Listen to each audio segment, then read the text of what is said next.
The hero thought about how he didn't have the strength to defeat an rank monster. He told Freya that however, if they were together, this time they would succeed. The girl told Ike that they could win, that they would make it. It all took place in the kingdom of Gracia, in a high-ranked dungeon, Septimus Labyrinth. It is said to be a dungeon with 7 floors filled with various treasures, and this time, their goal was the lowest magic stone, which can be found on the 3rd floor. In the group was the warrior Ruido, the sorceress Yun, the monk Yor. The leader of their group was the hero, Nod, and also there was the puppeteer Ike. They were the only group of adventurers in the city. Ike was accepted into the group out of pity, because the puppeteer is the weakest class, so he is given a simple job. Nod waved his sword while fighting the goblins. He said that the 3rd floor had been cleared. Ike thought about the fact that when mopping up, they were able to defeat the floor boss of the Supreme Goblin without any problems, as well as dozens of ordinary goblins. Nod said that with his holy sword, these goblins were no stronger than insects.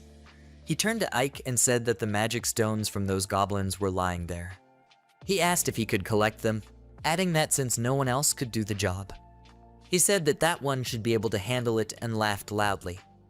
Yun thought that Nod seemed to be in a good mood today too. The one told Ike that he had done nothing at all today, so let him not count on any booty, that he was kind today, so Ike could have these small pebbles. Nod asked why he was silent and said that he shouldn't take offense at other people's successes. Ike replied that he had nothing to answer. The leader of the group replied that as he knew. Ike thought about the fact that for a puppeteer like him, there is no better job than this one, for everyone knows about his weakness. Nod shouted asking the crew what they stood for and for them to gather rocks too. Ruido replied that he understood and told Nod not to slack off either. Ike thought about the fact that magic stones are stones that store magic power. In this room, they are not that valuable, however they are needed to complete the task. He thought that when they finished collecting the stones on this floor, the task would be completed, that they thought so. He asked the leader what was the matter. The one replied that there was a strong magical power coming from this wall by approaching it. Ike shouted to him to stand. He shouted that there was a transference spell in this country. Nod had already managed to get too close. The team was pulled after him. He shouted loudly. Ike opened his eyes. Ruido asked what it was. Nod suggested in surprise that they were on the 5th beach. He shouted that there's a minotaur here, and it's a Ranka monster. Ike thought about what he had heard before about traps that are carried to other places, that they are traps that very rarely appear in dungeons, and Nod was too relaxed, which led to this situation. He thought that everyone had little mana left, and they were trapped. He wondered what they should do. Nod was desperate. He ran away from the team with a shout. Ruido shouted to him, asking where he was running to. Yor begged not to leave them. The Minotaur was already approaching Ike. The one thought that it looked like the only way out was to run. He shouted to the others that they too should run. He called out to Freya. He thought about the fact that it was Freya's warrior puppet, that at first glance, it could not be distinguished from a human, but it could not think or speak, but it did nothing without his command. The Minotaur's blow came right between Freya and Ike. Ike yelled for the doll to attack his legs. The latter ran to attack. The Minotaur swung his fist and struck down with all his might. Freya dodged and launched a sword attack at its feet. The Minotaur howled. Ike said that the monster wasn't moving, and this was their chance. He yelled to Freya that they should run. The Minotaur's leg recovered. Ike was surprised that it had already regenerated, and said that it was immediately obvious that it was an rank monster. He told Freya that they had almost caught up with Nod. Suddenly, he realized that she didn't understand him. The team ran away from the Minotaur while Ike and Freya were behind everyone. Suddenly, the monster grabbed the doll, but the doll threw a punch. Ike was worried. The monster was aiming at Freya. The Minotaur tried to attack, but the puppet dodged. Ike thought about the fact that they couldn't let that one drive them into a dead end. He looked the other way and saw a light. He shouted that the exit was near, and there was not much left. The team walked out to the bridge. Ike thought it was a stone bridge, and there should be a stairway to the next floor. He thought that once they got to that passageway, he figured they could break away from it. He thought that if they fell, it would be certain death. Ike looked over the side of the bridge. The bottom wasn't even visible. Ike looked determined. He shouted to Freya that there wasn't much left and they were retreating. He figured that once they crossed that bridge, Ike figured the Minotaur couldn't get through that passageway. The rest of the team had already gotten to the other side of the bridge, but Nod went the other way. Yun asked what he was doing. He pulled out a sword. He used the divine blade and struck the bridge with the sword. The blow was powerful. Ike didn't realize what was happening. Yun asked what he was doing. Nod yelled to her to shut up, that they couldn't overpower this monster and so he would throw him into the abyss. Ike was shocked. He thought that this couldn't be. He shouted to Nod to wait that he and Freya hadn't retreated yet. The bridge was cracking.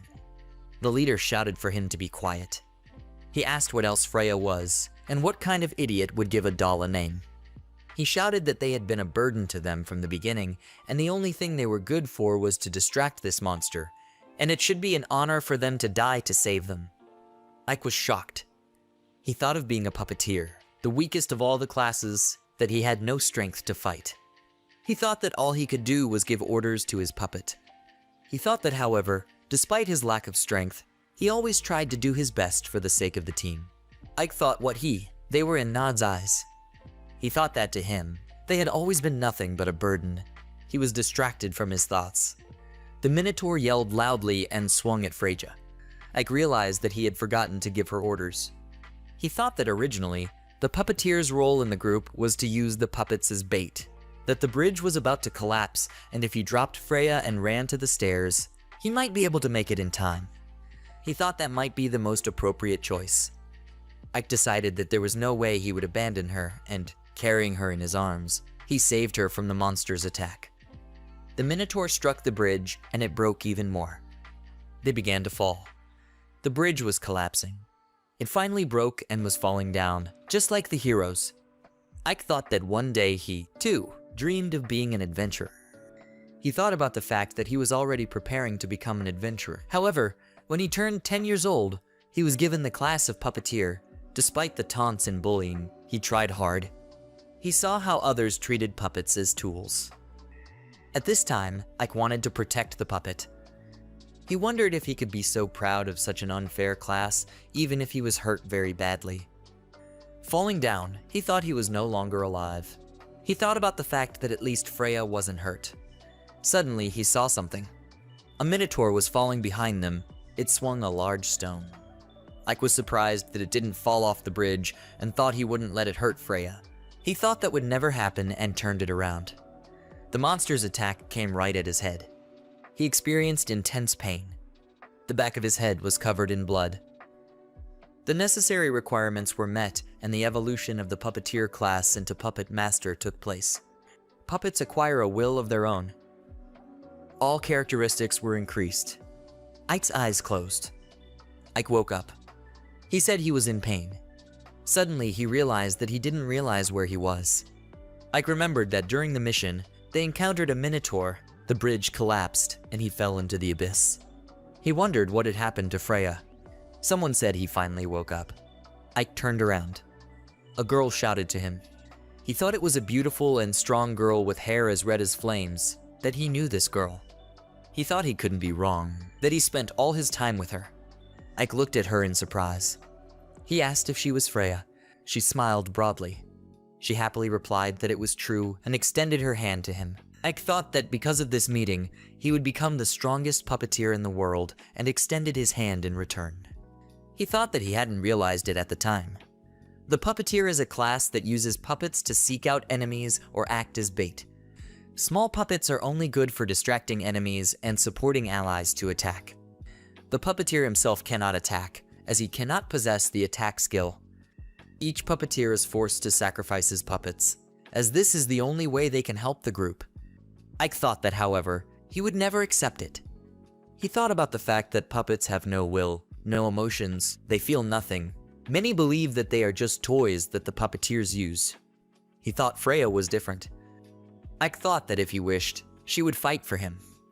He thought about the fact that to others, she is just a tool with no emotion, but he can't just watch her fight instead of him. more important to him than winning the battle. Only her well-being mattered. He can't watch her get hurt. Ike decided he wasn't going to put up with it. He decided that he too wanted to fight to protect Freya. He recalled working hard on his skills, and even asking other adventurers to train him, that not everyone understood his beliefs, and many mocked him. Ike thought that maybe he didn't have much skill, but he decided to fight together with his puppet as comrades. He thought she could not answer him by brushing her hair. He thought that in spite of this, he had grown up with her and loved her with all his heart. He looked at Freya, who stood before him. He thought about the fact that he now had a doll in front of him that had a heart. He told the girl that she had indeed developed a consciousness. The girl agreed.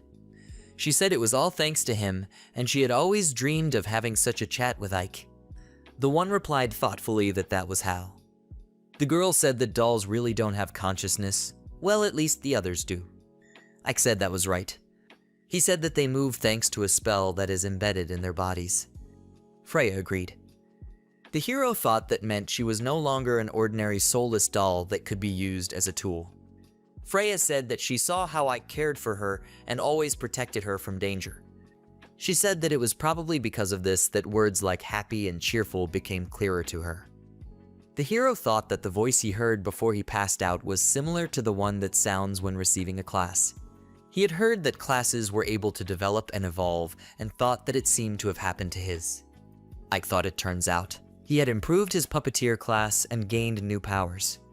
He said that he seemed to have realized what had happened and thanked Freya. The latter replied that she was always welcome. The girl laughed. The hero looked at her seriously. He came back from his thoughts and wondered what he was thinking about. He said he wished he knew what floor they were on now. Ike thought about the fact that there were 7 floors in total in this dungeon, and what he was sure of was that they were now below the 3rd floor. Ike turned to Freya. He asked if she knew how deep they had fallen. He said that when he fell, he lost consciousness. The girl replied that she remembered. They were studying the map. The hero asked if it was true. Freya replied that it was. She said that, however, she only had time to roughly realize how far they had flown, that she woke up when they were falling, and tried to protect him from falling. Ike thought that meant he was only able to move because Freya saved him. He said she saved his life and thanked her. The girl disagreed and said that she shouldn't, that she should be the one thanking him. She thanked him for protecting her. The girl said that she was glad she was finally able to say that. The hero thought it was the first time he had ever been praised so sincerely that he was glad. Freya said that she thought they had fallen 2 stories below, that as they were falling, she saw only one bridge. Ike said that it appeared they were not on the 5th floor and thought that although the worst had been avoided, things were still not good. He thought about the whole group being in rank B, and even they would have a hard time on the 5th floor. He thought that he was rank C, and with their strength, breaking through to the outside was simply impossible. The hero thought that if he bypassed the demons, then they would be able to break through, I guess? His soaps were interrupted by Freya, shouting to him. She shouted at him to be careful. There was a club over his head. He barely had time to dodge it. The girl asked if he was all right. The one replied positively, and that they were unlucky to meet such a monster to begin with. Ike said that it was a rank B monster, a supreme orc. He thought that they hadn't even had time to figure it out yet, and had already run into such a strong monster. He thought that there seemed to be no other way out, and started to draw his sword. The hero shouted Freya forward and activated the skill, but the girl already ran into the fight herself. He was very surprised. The girl jumped up and was right in front of the orc, ready to attack. She struck with her sword. The orc's head fell from her shoulders and Freya landed. The orc had no time to realize how it happened. A bright glow appeared in front of the heroes. The girl turned to the master and said joyfully that she had won. Ike was shocked. Freya said the power overwhelms her. She said she felt she was capable of anything. She easily cut off the head of an orc. The girl said she could defeat any enemy that got in their way. She held a crystal in her hands. Freya was rejoicing. Ike wondered how she had defeated such a strong monster in one blow. He said that it was probably due to his level increase, but it must not be everything, and maybe it was Freya's unique ability. The one at this time was glowing with happiness. The hero thought Freya was a special puppet made to order. The girl asked him where they would go next. Ike realized something. He said that she couldn't use all her power since she was his puppet. The girl asked what he was saying. He said that because he was weak, Freya couldn't realize her full potential, but by leveling up, she was no longer his puppet and gained new powers. Ta hovered around him. She shouted loudly that it wasn't like that. Ike interjected. Freya said that when Na fought under his leadership, she could feel how much he cared for her, that he protected her, and never gave orders at the risk of her life. Ike turned to her. He said that to him her safety was paramount. The girl said that was why she always had the strength to fight. She could give her best. She asked if he thought it was because he was weak. Freya said that it definitely wasn't. Ike thought that they had been laughing at him all this time, saying that defending a doll was pointless. He thought that. However, Freya believed in him and was ready to support him at any moment. He thought that he didn't need more than that. The hero said that was how and thanked the girl. She looked pleased. She asked what they had talked about before. He replied that he had been thinking about why she had gotten stronger. Freya said she would be to him. The hero said that when they got back, they would have to test a thought. He asked what she meant when she said she was overflowing with power. The girl was surprised.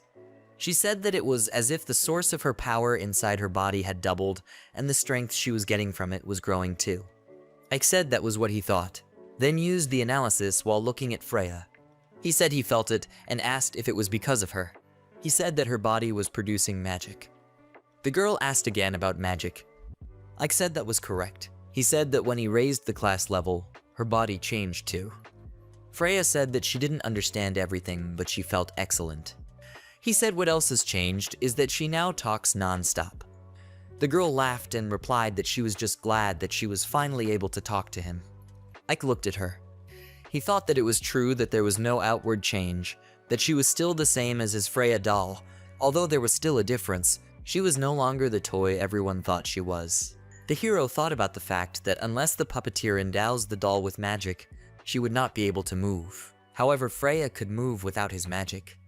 He thought that her body contained his magic and her own, and now she was able to use both magical powers at the same time. Freya asked if it was the case that she was now twice as strong. Ike said it looks like it. The girl said that's cool and she feels so good. She said that as you would expect from her master, he took care of the situation right away. The one replied that it was only a guess, after all. The doll happily ran on. He said that oh well.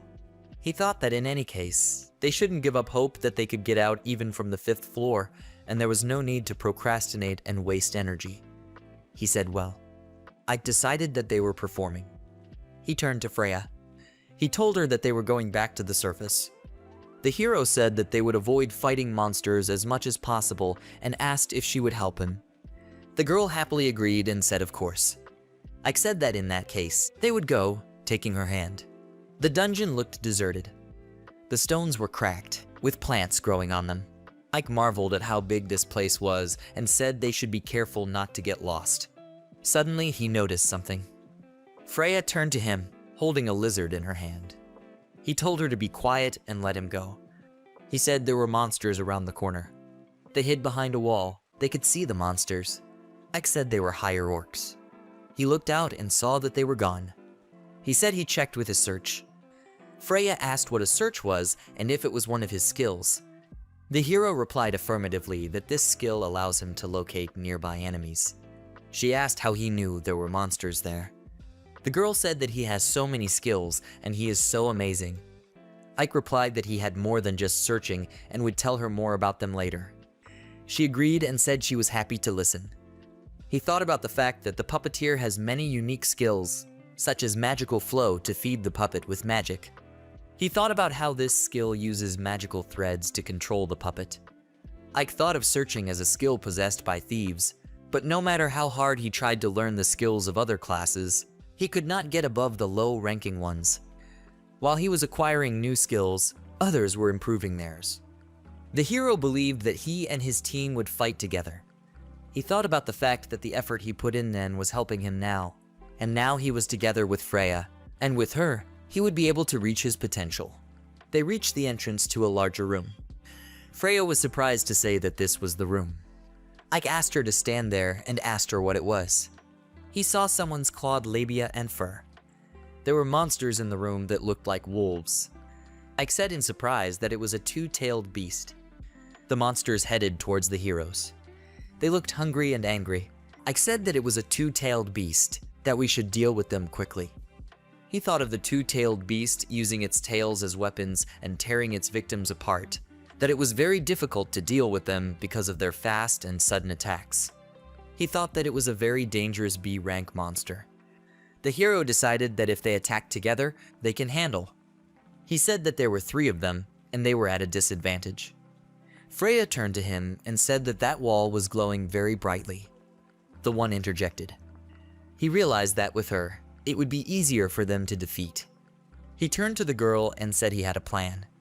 They talked it over. She said she understood and they could go forward. She jumped up. The monster was puzzled. The girl found herself right in front of his monster. All 3 of them ran at her. Freya swung her sword.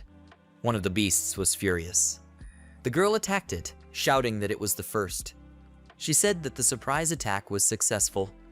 Ike told her to be more careful and that the others would be more careful now. They were already running to attack, growling menacingly. He tried to pounce on the girl. She swung her sword. She tried to strike, but she failed. Freya said they were fast and she would have to try harder to win. Ike thought that a two-tailed beast was a B-rank monster that relied on speed and attacked with its sharp tails. Freya said that she couldn't even pick a moment to attack. The hero thought that the fact that Freya was able to kill one meant that she was not inferior to them in speed, and obviously they would have to sweat to defeat Freya. He raised his hand. Ike used the flames and the 2 attacks rushed forward. They hit the monsters directly. Their fur was slightly burned. The hero thought that if he had a little more talent, they would have taken more damage. He thought that his goal was not to attack, and he should divert attention to himself. The beast waved its tail, trying to hit Ike. The one used body reinforcement. He said that he had already figured out how they moved while he was watching the fight. The hero deftly dodged all the monsters' attacks. He said that they couldn't get him. Freya fended off the attacks of the beasts and inflicted her. She said resolutely that the master had bought her time and she couldn't let it go. With one blow, she cut off the heads of both beasts. Crystals fell from them. The girl told Ike that they had done well. He told her that she had done well. They gave each other high fives. He said he wished he could be happy too, but something was bothering him. There was something shining on the wall. They walked over to the wall. Freya asked what it was. Ike replied that it was a magic stone that contained a huge amount of magic. He said that there are 4 classes of stones divided, namely small, medium, large, and supreme, and this one could be classified as the 2nd class. He said that it was a stone of excellent quality. The girl replied that this is how it is. She said she didn't understand much, but it is cool. She said that they had already collected 13, and if they sold them they could buy a good outfit, and asked if that was true. Ike replied that it was true, but he had no intention of selling them. The girl was surprised. He said they would need them to leave this dungeon, using the stones fashionably to replenish their magic. Freya agreed and said that first of all, they should get out of here. The hero suggested finding a way to the 4th floor. Suddenly, they heard a loud sound. They were perplexed. Ike thought it was footsteps shaking the ground, the 5th floor, and was it really him? Freya said that it was him. The hero replied that there was no doubt. He said he didn't expect to meet him so early. They saw the hands. It was a minotaur. He appeared in front of them. His eyes expressed rage. He gave a loud wail. The heroes dodged the wind. Freya asked Ike if the minotaur had gotten stronger. He replied that yes, and he seemed to be absorbing magical energy from the walls. He said that originally, the Minotaur was the boss of the 5th floor, and it turns out that this is his room. He thought that the room he came out of might be the exit. The hero shouted to the monster that it had been a long time since they had seen each other. He figured they would overpower him. The heroes were ready to attack. Ike shouted, offering to overpower him before he could build up energy. Freya shouted and ran forward. She turned around in surprise. The Minotaur hit hard, but she managed to jump back. She thought that he was already stronger than he was before. The girl aimed at him again with a scream. The monster took a swing as well. She screamed that he couldn't beat her so easily and swung her sword right in front of him. She managed to slash his chest. Ike was surprised that she was able to wound the Minotaur. He watched her and thought that it seemed that right now, Freya was able to defeat even a Ranka monster. The monster shrieked and started trying to attack the girl, striking one after another, but she deftly dodged. The hero thought that its movements were very monotonous and easy to predict. The Minotaur gripped his weapon tightly, swinging. Ike shouted that he was up to something and for Freya to watch out. The monster hit the ground and its impact spread out in all directions. Freya asked Ike if he was okay. He replied that he couldn't stand normally. The Minotaur was already close. The hero thought he wouldn't let it and used a decoy. It was as if something turned the Minotaur around and it looked at Ike. The one thought right, let it look at him. He thought that no matter what the monster's rank was, he wouldn't let it lay a finger on Freya. He shouted to run over here. The Minotaur ran in his direction. Freya shouted to him. Ike had the crystal in his hands. He thought that earlier, he had almost taken damage. He thought that now was different and used a flame. A ball of flame was formed and aimed straight at the monster. Freya was very surprised. Ike looked at his attack. Ike's flames had already caught up with the Minotaur. It squealed. The hero shouted to Freya that this was her chance. Suddenly he experienced pain. He fell to the ground. Ike thought to his body that it was the recoil from using magic that was beyond his strength. Freya shouted to him. The one replied that he was fine. He told her to focus on the enemy. The Minotaur was about to come to its senses. The girl agreed. The hero started using magic and shouted forward. He was using a decoy. The Minotaur looked at him. At this time, the girl jumped to attack him. The monster noticed her and headed in her direction. Ike used the bait again. The Minotaur went towards him. He used the lure time after time, giving the girl a chance to attack the monster. Freya swung with a scream. She slashed the Minotaur's stomach. The monster made strange noises and was left almost powerless. A lot of blood was flowing from it. Freya was surprised. Suddenly it attacked her. The girl was thrown back hard by his powerful attack. Ike looked at the monster. He held a crystal in his hand and shouted using the flame. He shouted that this was not the end and used the flame again. The Minotaur screamed horribly. The hero realized he had to do it again. The crystal fell out of his hand. It fell to the ground itself. Ike thought that they had almost won, that another blow was needed, but there was no strength left. The monster growled and stomped menacingly. The hero, sitting in front of the Minotaur, thought that he had to protect Freya. The monster was ready to fight. Suddenly Freya appeared in front of Ike and repelled the attack. She shouted that she wouldn't allow it and struck the monster with her sword. She shouted to Ike. He raised the crystal. He thought that letting it go had already left him without strength. The girl took him by the shoulder. He closed his eyes. The hero put the stone to himself. He used the flame again. The Minotaur began to shrink in size and disappear. Freya shouted joyfully that they had won. The hero agreed. He, too, was overjoyed. Ike fell upon the girl. She was surprised. She said cheerfully that it was a good job. The heroes hugged each other with a smile. Ike used the flames. He shouted, and Freya watched in surprise.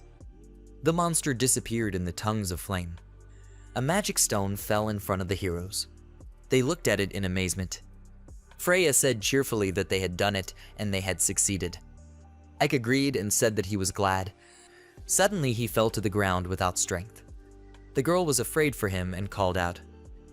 At this time, Ike's team was in the Adventurers Guild.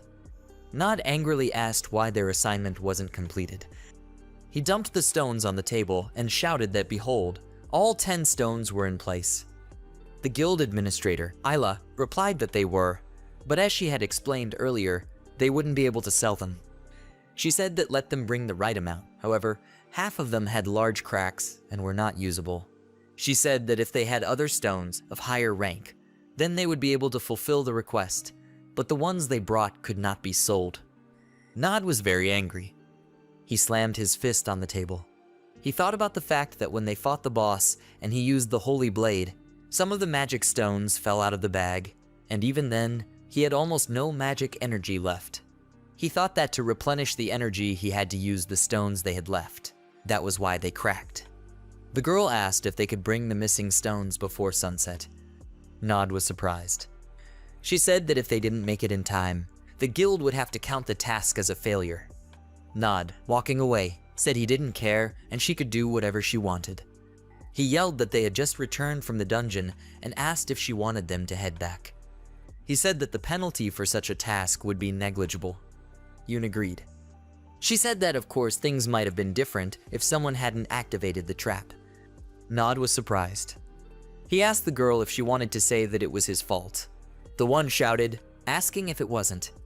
She shouted that after all, he was the one who got caught in it, and besides, there was no point in destroying the bridge either.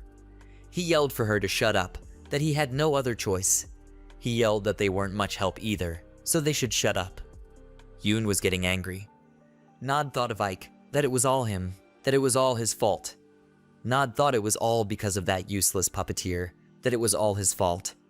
He thought that if that one had acted as a decoy normally, they would have been able to fulfill the request, and they shouldn't have brought that idiot along. He remembered something. Nod said he almost forgot and turned to the receptionist. She responded. He said that Ike was dead. The girl was puzzled, she asked again. Nod said that the man was stupid, that's why they failed the request. Ayla asked if it was a joke. She was very worried. The group leader said it was true and the one died, he asked the guys to say. They kept silent. Ayla was in shock. Nod thought that by the way she was in a close relationship with Ike. He asked her to draw up all the paperwork for the death of a band member and said they were off. Nod walked into the tavern and sat down at a table. Rito asked if they were just going to have a drink. Nod answered him to pile in and told him that if he was going to complain, then let him just leave. The team members sighed. They all sat down at the table. Nod reflected on the fact that Ike had always annoyed him. He thought about the fact that although they had a tank, he constantly provoked the enemies with his puppet.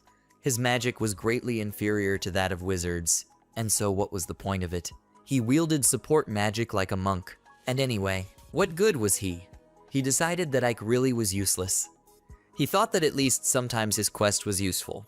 But it was better to have a full bandit in the group, and one should find an adventurer with a normal class from the beginning, and then maybe they would defeat that Minotaur. Nod asked why everyone was so noisy. Someone asked if the rumors of his death were false. Nod was shocked. He turned around and looked into the crowd. There stood Ike. Yoon shouted that there was no such thing and asked why. Yor asked if he was really alive. Nod thought that he had seen him fall, that there was simply no chance of survival. He wondered why the one was still alive. At this time, Ike said that he had a lot of things to tell, but asked him to evaluate it first. Ayla agreed. She asked if the Minotaur stone was magical. He replied that it was still that, laying out the other stones. The girl said in surprise that they were high-ranking stones. The people around were discussing that she only said about the Minotaur stone. That wasn't it the magic stone of the 5th floor boss, and whether no one had misheard. Nod looked at it, getting angry and calling Ike a bastard. He thought he had heard it right. Ike and Freya were walking down the road. The girl was surprised by something. She told the hero to look and that they were already near the town. She suggested that they walk faster. The girl stretched. Ike suggested that she rest. She was surprised. She wanted to disagree, but the hero told her not to worry and that everything was fine. He said that she had to fight a lot in the dungeon and she must be exhausted. Freya asked if everything was okay. Ike replied that, of course. He used shape-shifting and she began to shrink in size. She ran up to Ike and he took her in his hand. The girl said it felt unusual. The hero said that with this skill, he could easily manipulate her size, and he was glad it worked out. He thought about the fact that the puppeteer was a great class after all, and that even after changing her body structure, Freya was still herself. He held something up to her. The girl climbed into the box. She said that it was so comfortable, and she immediately felt a surge of strength. Ike said he was glad she liked it. The girl agreed and said she enjoyed it very much. She, yawning, said goodnight. Freya fell asleep. Ike hooked her on his belt. He said it was great. The hero traveled onward. Isla said in surprise that it was a top-grade Minotaur magic stone. People were discussing what she had just said about the Minotaur stone, that it had the weakest puppeteer class, and it seemed they were wrong about it. That it had been years since anyone had gone further than the 3rd floor of the dungeon. Ike thought to himself that he could actually, in fact, hear everything. Isla apologized for shouting like that. The hero replied that it was nothing, and he expected it to be like that. A guy came up behind him and asked if they were really all top-notch and where he got them. Ike replied that it was on the 5th floor, in the boss's room. Everyone was surprised. Ike said that all the stones there were like that, and once he defeated the boss, he gained some. He was asked if he wanted to say that the puppeteer was able to get out of the 5th floor alone. Everyone looked at him in surprise, waiting for an answer. Ike remained silent. He thought that there was no need to hide anything. He said that he was with the doll. Suddenly Nod appeared and said that that was exactly. Nod said that he was the one who killed the Minotaur. He asked Ike if that was true. The latter was shocked. He asked what Nod meant. The leader of the group said it was just as he said, and they were doing the request together. He said that first of all the reward should go to the group leader. He said that he didn't think that one should take it all for himself. Ike asked what kind of nonsense he was talking about. Nod got angry and asked again. He asked how dare the one. He said he had something to say too. He shouted that the Minotaur stone should belong to them, and that Ike should not act as if he had defeated it alone. He asked if he was wrong. People began to discuss what it meant that he was the one who killed the Minotaur, whether Nod was telling the truth, that he was the hero. They discussed how the puppeteer could have defeated him alone. Ike thought he had been with them for a year and all for nothing. Ruido told Nod that he was overreacting. Isla told them to stand. She shouted that Mr. Nod had recently said that Ike was dead and asked why they did that. The one replied that he thought Ike had died and it was natural to report the death of allies. The girl asked again. He replied that he did and that Ike was just a burden. He shouted that they had risked their lives to fight the Minotaur and he had decided to appropriate the stone for himself. He shouted that during the battle, Ike just ran away, and then when he returned, he ran into a trap, that they were attacked by dozens of goblins, so they had to leave the stone and retreat. He asked if it wasn't natural to think that Ike, who had fallen behind them, had died. Yor asked if that was the case, that is, it was all Ike's fault. Toth said that was enough. He said he was surprised he had the nerve to say such a thing. Nod interjected. Ike asked if it was working out. He asked if he alone was able to defeat all the enemies that the 4 of them had to escape from, and if that was the case. He said it was ridiculous. Nod shouted that bastard and swung his fist.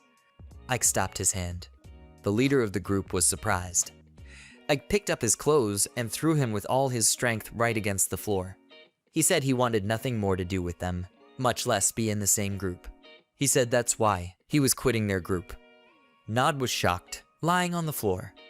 Ike said he wasn't going to stand for it and was leaving their group. Nod got angry. He called Ike a bastard, getting up off the floor. He said not to mess with him, pulling out his sword. Ike was surprised. He thought the man wanted to start a fight in the guild. The morning came. The birds were chirping. Ike thought with his eyes closed that it was so warm and soft. It was already morning and time to get up. Suddenly, he realized he was lying on Freya's chest. She had told him in his sleep that he couldn't go there. He turned to her in surprise.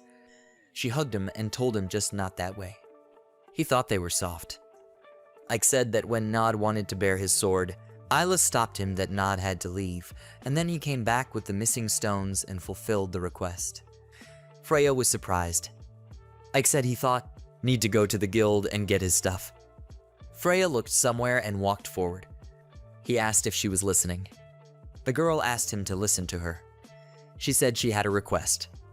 Ike was surprised. They came to the guild. Isla greeted the hero. He also said hello. He apologized for the trouble they had caused her yesterday and thanked her for stopping Noda and no one was hurt. Ta said she shouldn't, and yet, it was her job too, and she was glad she could help. She thought she was just an administrator, and what is she carrying? Ike thought it was nice that she cared so much about him. He asked if he could take a C rank request. Isla agreed and asked if he wanted to fulfill it alone. Toth replied that he wanted to work alone for a while. Holding the box with Freya in his hand, he thought that although he is not really alone. Isla asked if he was alone. How does he like this one? Holding out a piece of paper. Ike agreed and said it would suit him. The girl said that was fine. He asked if the item he asked for was ready. She answered affirmatively and asked him to wait a second. She held out the box to him and said, "Here it is." Ike happily put Freya's box in the box. He said he would go. Ike walked down the street. Freya was eating a bun while sitting on a bench with her shopping. She called out to Ike. He thought that perhaps he should have done a better job of explaining what to take when she asked him to entrust the shopping to her. She held out a bun to him and said they were very tasty. Ike looked at her incredulously. He said that all they had to do was to stop at one store and they could set off. The girl agreed. She watched Ike eat. He said it was delicious. Freya agreed. They found themselves in the Willen Forest. The heroes were hiding behind the trees. Ike thought about the fact that they had to defeat 10 goblins in the Willen Forest, and now he counted 6 and thought they could do it. Freya looked out. The goblins saw her. They glared at the girl. She swung her sword and killed 3 goblins at once. Magic stones fell from them. Ike said that 3 were ready, 2 in front of them, and the last one aimed at him. He dodged the goblin's attack and drew his sword.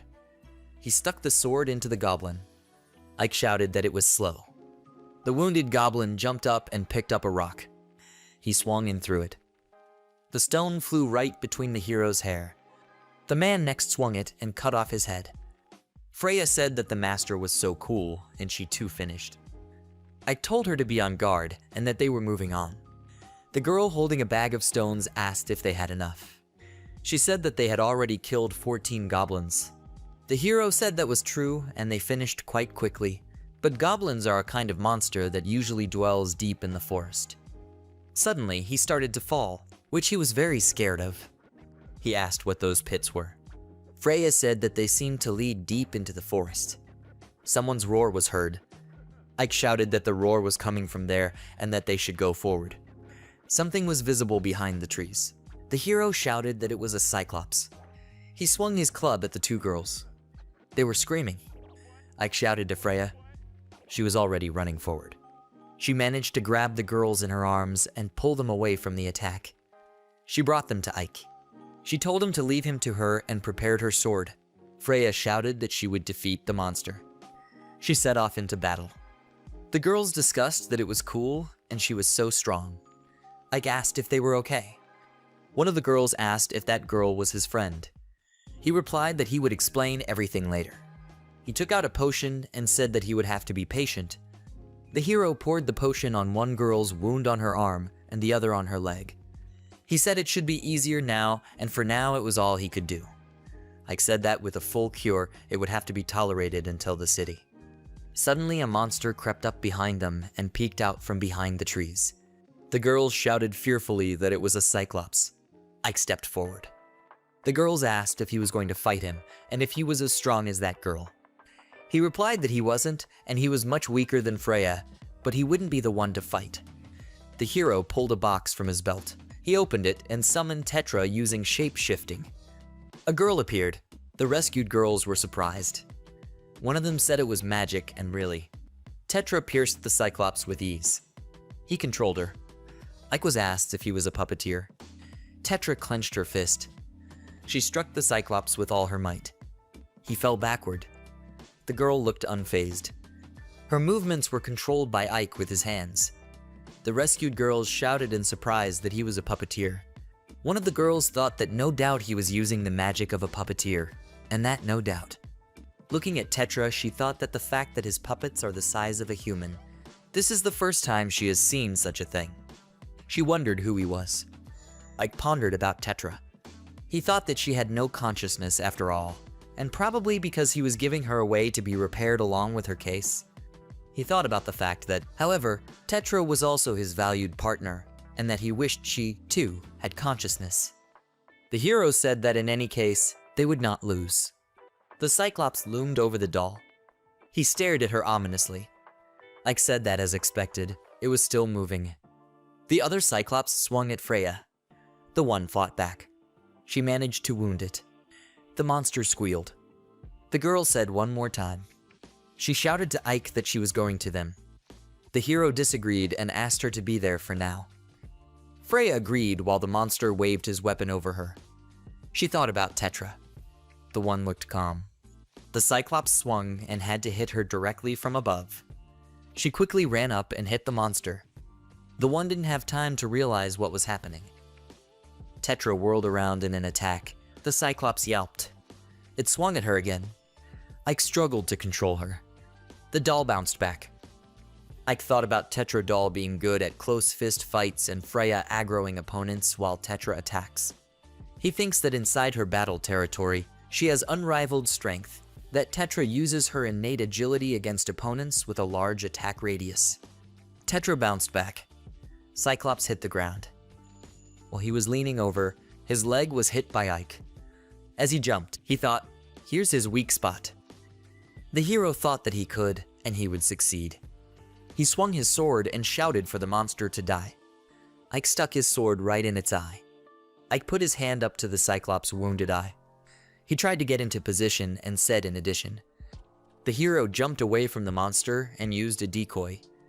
The girls shouted at him asking what he was doing, asking him to run faster. They shouted that the puppeteers couldn't. Cyclops was about to bring his hand toward Ike. The latter was determined. At the last moment, he jumped up. He carefully looked at the baton-wielding monster's hand. He saw its movements very slowly and easily dodged it by jumping back. Ike thought to look. He thought to watch and keep going.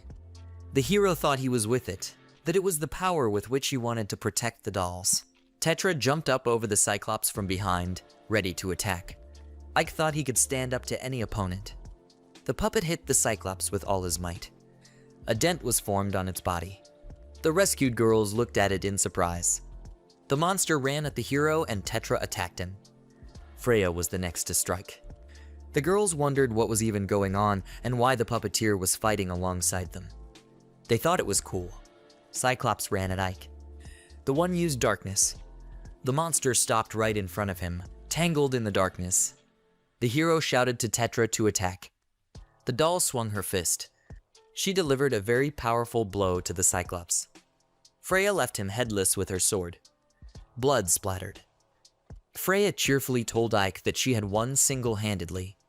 The latter replied that she had done well and that well she was his. He said he would wipe the mud off Tetra. Freya shouted that it was not fair and offered to. One of the girls they rescued said it was amazing, and it was really a puppeteer. Another embarrassedly said he was cool. The first girl asked Sina what she meant. Ike was puzzled. Freya said that it was good that they were okay. Sina thought about the fact that they had been friends since they could remember themselves, and also, they had promised each other that they would be adventurers. She wanted to be an assassin and Elle was a sword mage.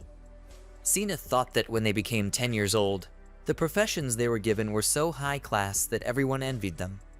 She thought about the fact that just as they had promised, they had become a team of adventurers. They had worked harder than others and defeated strong monsters one by one. In about 5 years, they had reached B rank, and she thought that they would reach any heights. Sina thought that it wasn't arrogance. Elle asked where the Cyclops came from. Sina replied that she didn't know. She said that all she knew was that they were at a dead end. Elle shouted to her. The girls were hurt. Sina said that Elle protected her, but lost her guard in a crowd of monsters and asked her not to do that next time.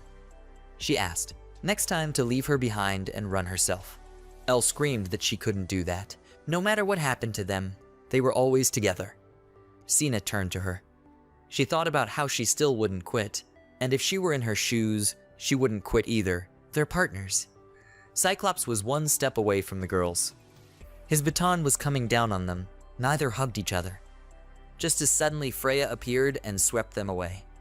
The monster's blow came against the ground. Freya carried them to safety. She asked if they were hurt and if they were all right. The girls were perplexed. Suddenly a roar was heard. Freya shouted to the Cyclops to stay out of her way while she was talking. She said that although she would no longer let him do as he pleased. The girl drew her sword. The Cyclops looked scared. Freya said that she would slaughter him here and went into battle. She delivered powerful sword strikes with ease. Elle asked if she was a swordswoman and said it was a rare profession for an adventurer. Sina said that opposing a B-ranked monster that they couldn't even defeat was cool. They thought that, of course, there were certainly adventurers superior to them. But after all, those didn't even look older than them. Ike came up to them and asked if they were alright. Sina thought what a shame this was and that they should try harder. Looking at Freya, she thought that they needed to become strong like her. Everyone was surprised to see a second Cyclops come out from behind the bushes. Ike stepped away from the girls. Sina wanted to ask him to stop. Suddenly, she thought he was Freya's ally. She asked if he was as strong as her. The hero replied that he wasn't. He said that unfortunately he was not as strong as Freya. He took out a box. He sent Tetra forward and used the designer. The girls looking at it were shocked. Sina thought she couldn't believe his magic and what she had only seen once. Tetra hit the Cyclops with all her might so that it flew backwards. The girls realized that Ike was a puppeteer. Sina thought that it was a weak profession puppeteer, and some thought it was the worst, that it let you control puppets, was inferior to tanks, and could do nothing but distract enemies. She thought that some professions lacked attacking skills and were generally incapable of fighting, that this was the way of the world. Watching Ike fight, she wondered what it was. She didn't understand why the puppeteer himself was fighting alongside the puppets. And furthermore, she didn't understand why he was controlling human-sized puppets. Sina thought that the puppeteer she had once seen only had one puppet, and that was waist-high at most. He said that if the puppets got bigger, they would be extremely difficult to control. And that was logical, so she thought. She thought that it wasn't that she and Elle were arrogant because of their high-class professions, rather proud. Because with their professions, they could get stronger as much as they wanted. Sina didn't want to believe, that a weak puppeteer without fear of fighting a monster that was much stronger than him. She thought that he was maneuvering his fists to his full height with precision and accuracy, and yet somehow managing to deal damage to the Cyclops. Sina didn't understand how he did it, and thought that no matter how hard they worked, they couldn't like him. She thought it was reminiscent of the stories everyone had once wanted to be an adventurer by reading, and the pounding in their chests that they recognized when they read them. Now she was looking at Ike and saying how cool he was. Elle turned to her in surprise. The hero walked up to them and asked if they were okay. Elle said they were and thanked him for saving them. Sina excitedly yelled that it was cool and how shall I say awesome. Ike said thank goodness and asked if he could find out more about what happened. The girls agreed. The hero replied that it was clear to him and exited. The Cyclops was not included in the quest and caught them by accident. Elle agreed and thanked him again for saving them. Ike replied that he was welcome and he was glad he made it in time.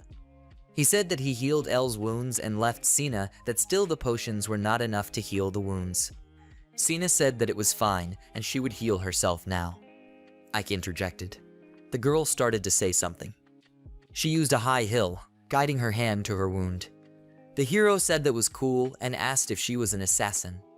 The girl replied that she was, but she was taught by a priest and healing magic is out of her profession, but relying only on potions would be difficult for them, so she tried and memorized.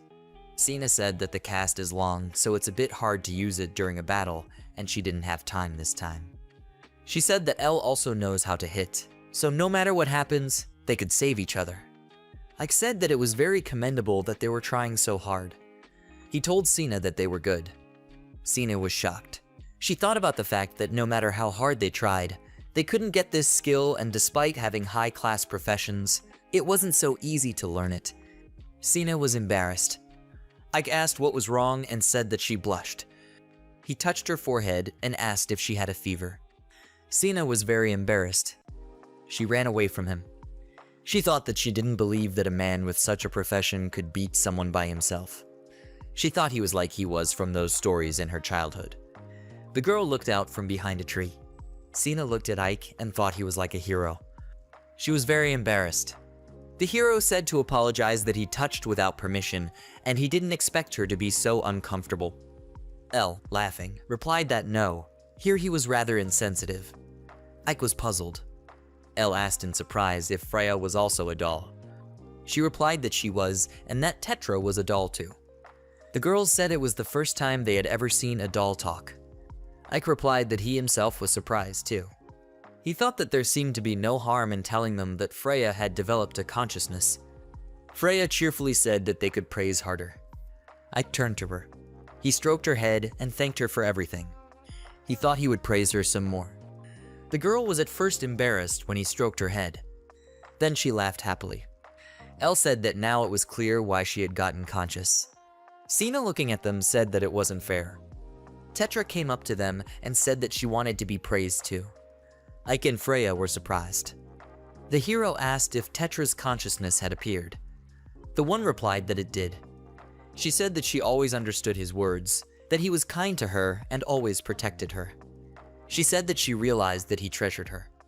The girl, smiling, said that it was very nice. Elle said it wasn't that she didn't believe it, but she really did start moving on her own. Sina said that it was amazing. She said you can't tell at a glance if she is a person or a doll. Ike thought he was surprised too, but pleasantly so, and now he could communicate with another, valuable companion. He turned to Tetra. He said that once again, it was a pleasure to meet him and extended his hand. Tetra looked at him. The girl extended her hand to him as well and said it was her pleasure. Freya threw herself into her arms, asking her not to forget about her too. Tetra said her pleasure. Ike looked at them with a smile. All together they walked down the path. Ike thought about how Tetra's hands were very fragile. He thought that with those hands she always protected him. He asked her if, just like Freya, her physical stats had also increased. She agreed and said probably. She said that from that moment on, she felt full strength and wanted to check. Ike interjected. He asked to check what? The girl walked towards the tree. She touched the tree with her hand. Tetra grabbed the tree, forming a bunch of dents. The hero was surprised. He looked at it in bewilderment. The girl exhaled. Tetra lifted the tree up in one motion, along with the roots. Everyone was shocked. Freya rejoiced. Ike thought that she was super strong for her appearance before, but she seemed to be much stronger now. He wondered if it was the influence of the consciousness he had received. Tetra looked at him. The hero stared back. The girl glowed. Ike told her not to break trees unnecessarily. Freya said to chop wood. Sina said he was even attentive to it, and as expected of Ike, he did well. Elle was surprised and asked if she was the only one in shock. Tetra, putting the tree down, said she didn't understand and wanted more praise. She was approached by the hero. He thought that indeed, such a reaction would not make her happy. He said that she was very strong, that he was proud to have her on his side. The girl's eyes shone. He stroked her head and thought it was like she was an animal, and if it was that desire to be protected. He thought that in the end, protect him. Freya looked at them. She jumped on him from behind and shouted that she too. They were both rubbing up against Ike. The one thought it was the same female attention. Sina watched it with her mouth open. She embarrassedly shouted that she too. Ike interjected. She hugged the hero too. He thought it was the third. He wondered why Sina was lonely too, which was only a guess. The four of them were looked at in surprise by Elle. She stared for a long time, then looked away. The hero asked if she wanted to join and said that the front was still free. The girl embarrassedly declined and thanked. She said she pretended not to see anything, so asked to be ignored. Freya suggested they go home. The girls were surprised and asked if it was straightforward and that it was the right thing to do. Sina said she would follow Ike anywhere. The one thought why. Behind him was Elle. She was thinking about what she didn't want and that she didn't want him to pay attention. There was a monster lurking in the darkness of summer. He was in a clearing among dead bodies, covered in blood. He had wings. He was saying that he didn't have enough, that he had more to eat. A guy came up to him. He said it was a shame that it looked like all the monsters had escaped from here. That did the monster want to come out of the forest? The guy called the guy Dino. Dino said that the monster could keep eating. He said that since it had gone through such tedious procedures killing it so that it would not become a magic stone, let it devour everything, fill itself with powers and attack the owners of the holy power as it was ordered. The monster said that he realized that the strong hero that he would kill. Dino said that the same fun began and it was all to have this world in their hands. Nod slammed the bottle down on the table. He asked why they needed a strategy for the third floor. Yoon replied that because if they had prepared properly, it would have gone smoothly. Nod thought that it just couldn't happen. He recalled that it had happened yesterday. Then he yelled that they were going to pass the third floor in the Septum Labyrinth one more time. He said that this time they would come back with magic stones and get money and asked them not to be dumb like last time. Nod said that just the third floor for B rank them was like 2 fingers on the pavement. Yoon thought that he was the one who was dumb. The goblins waved their swords in front of them. The leader of the group fell to the floor. He shouted to Rui, asking how dare he fail in his role as a decoy. He said he would cut them with the skill and swung his sword. He tried to attack, but they surrounded him. He shouted that there were too many goblins and they were retreating. The team, out of breath, came out of the dungeon. Nod shouted to Rui that they could have gotten through so easily. The latter asked in what sense. He shouted at Nod, asking what he was carrying that he had to deal with the goblins in the first place. He shouted that the goblin general was busy with him, and that he should open his mouth when his task would at least be accomplished. They were tired and went to rest with the inn. Nod thought that they had fought the goblins they were used to, that they could easily defeat them, but something was wrong this time. Yun asked him if he thought it would be easier if Ike was with them. The group leader thought that compared to how it was before, maybe he was still useful. He said that he wasn't. Nod thought that all the other one could do was be a decoy, that they were just getting rid of an extra load. Suddenly, he remembered about the search. Yoon interjected. The group leader said that Ike might have been extra cargo, but he was helping them with the scouting, and since he was gone, they had collected all the enemies along the way, and besides, they had to fight the boss. The girl said that means they need to find a thief on their team who can use the search. Nod said that was right. He asked if they could find a good thief in such a city. Yoon thought for a moment. She said that a team of a swordsman mage and an assassin had recently risen to B rank. Nod thought about the swordsman mage and the assassin, and that the assassin could probably use search. He slapped the table. He said it was decided they would take these two to their place. He said that since that was the case, we should immediately split up and search. Yoon agreed. He said that if they told him that they were from the hero team, he thought they would gladly accept their offer. Yoon shouted to Nod to look that it was a B-ranked double sword team. Sina and Elle entered the guild. Yoon said that they were cute. It was her first time seeing them, and she was lucky. She said it would be perfect to make a team with them. The guys in the guild discussed that they were beautiful, plus, it was enviable that they were as strong as they were beautiful. One of the guys said that they say that if you call a gray girl, that girl will look at you with an icy stare, and if you also hit on her, she might even beat you up. The other asked if it was serious and that he would try. Guy asked if he could make it. Elle said it looked like he wasn't there yet. Sina agreed. She said they would wait for him at the bar. Nod headed towards the girls. The people around them were discussing that he was now together with the double sword.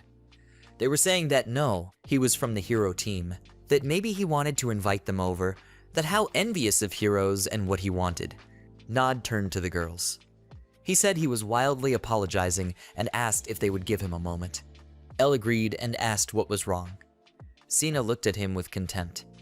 He said that he had heard they were quite outstanding adventurers and he was offering to let them join his team. He asked if they realized they were the only hero team in town. Elle said about the hero team and asked if he was the same Nod. Thoth cheerfully replied that he was. He said how nice it was that they knew him and he thought it would be a favorable offer. He said that usually an adventurer seldom gets such a chance. He thought about the fact that a team of 2 with a high-level profession, and even with a B rank, that was already enough. He told them not to be shy and that they would discuss all the terms. He thought that they were also very pretty and about all conditions. Elle apologized. Nod didn't understand what the big deal was. The girl said that she had decided long ago to stay just the 2 of them and they were not going to change the decision.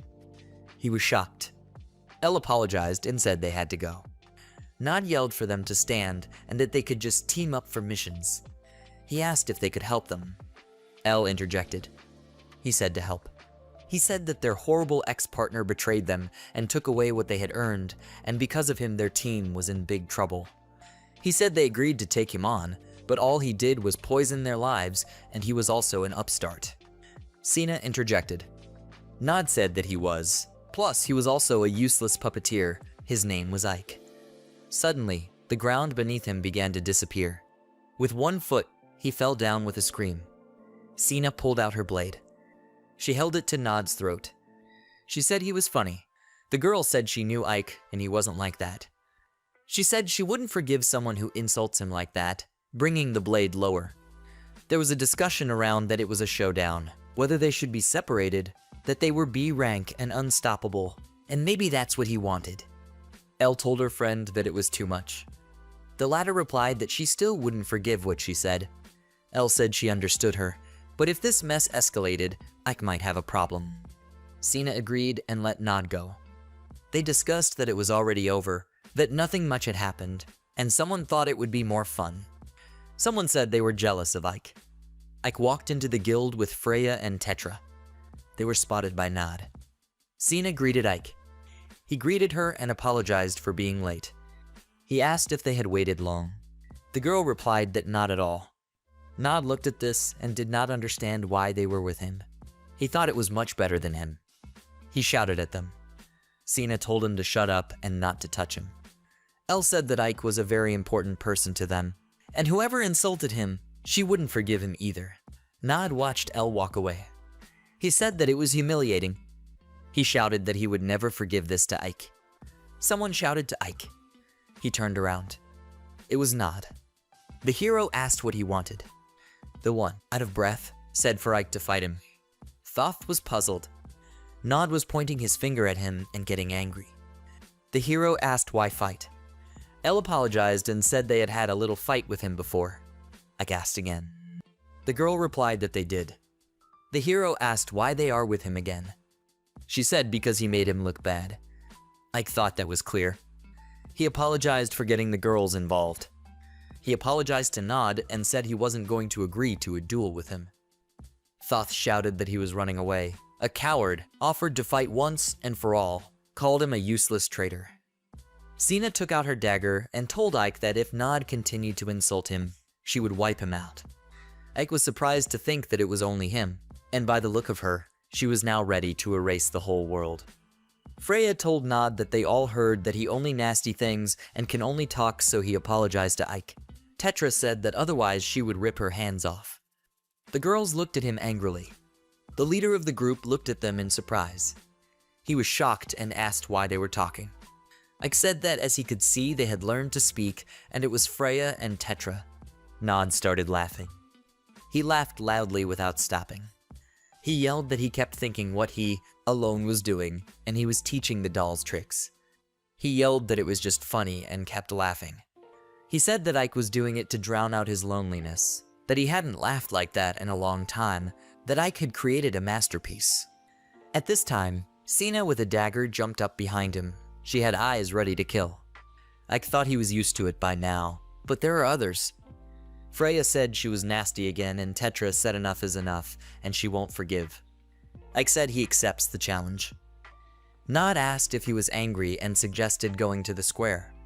The hero thought that besides, he himself wants him to get what he deserves too. He thought that the man had given him permission to fight with his fists. Nod asked if he was going to fight unarmed and called him a fool.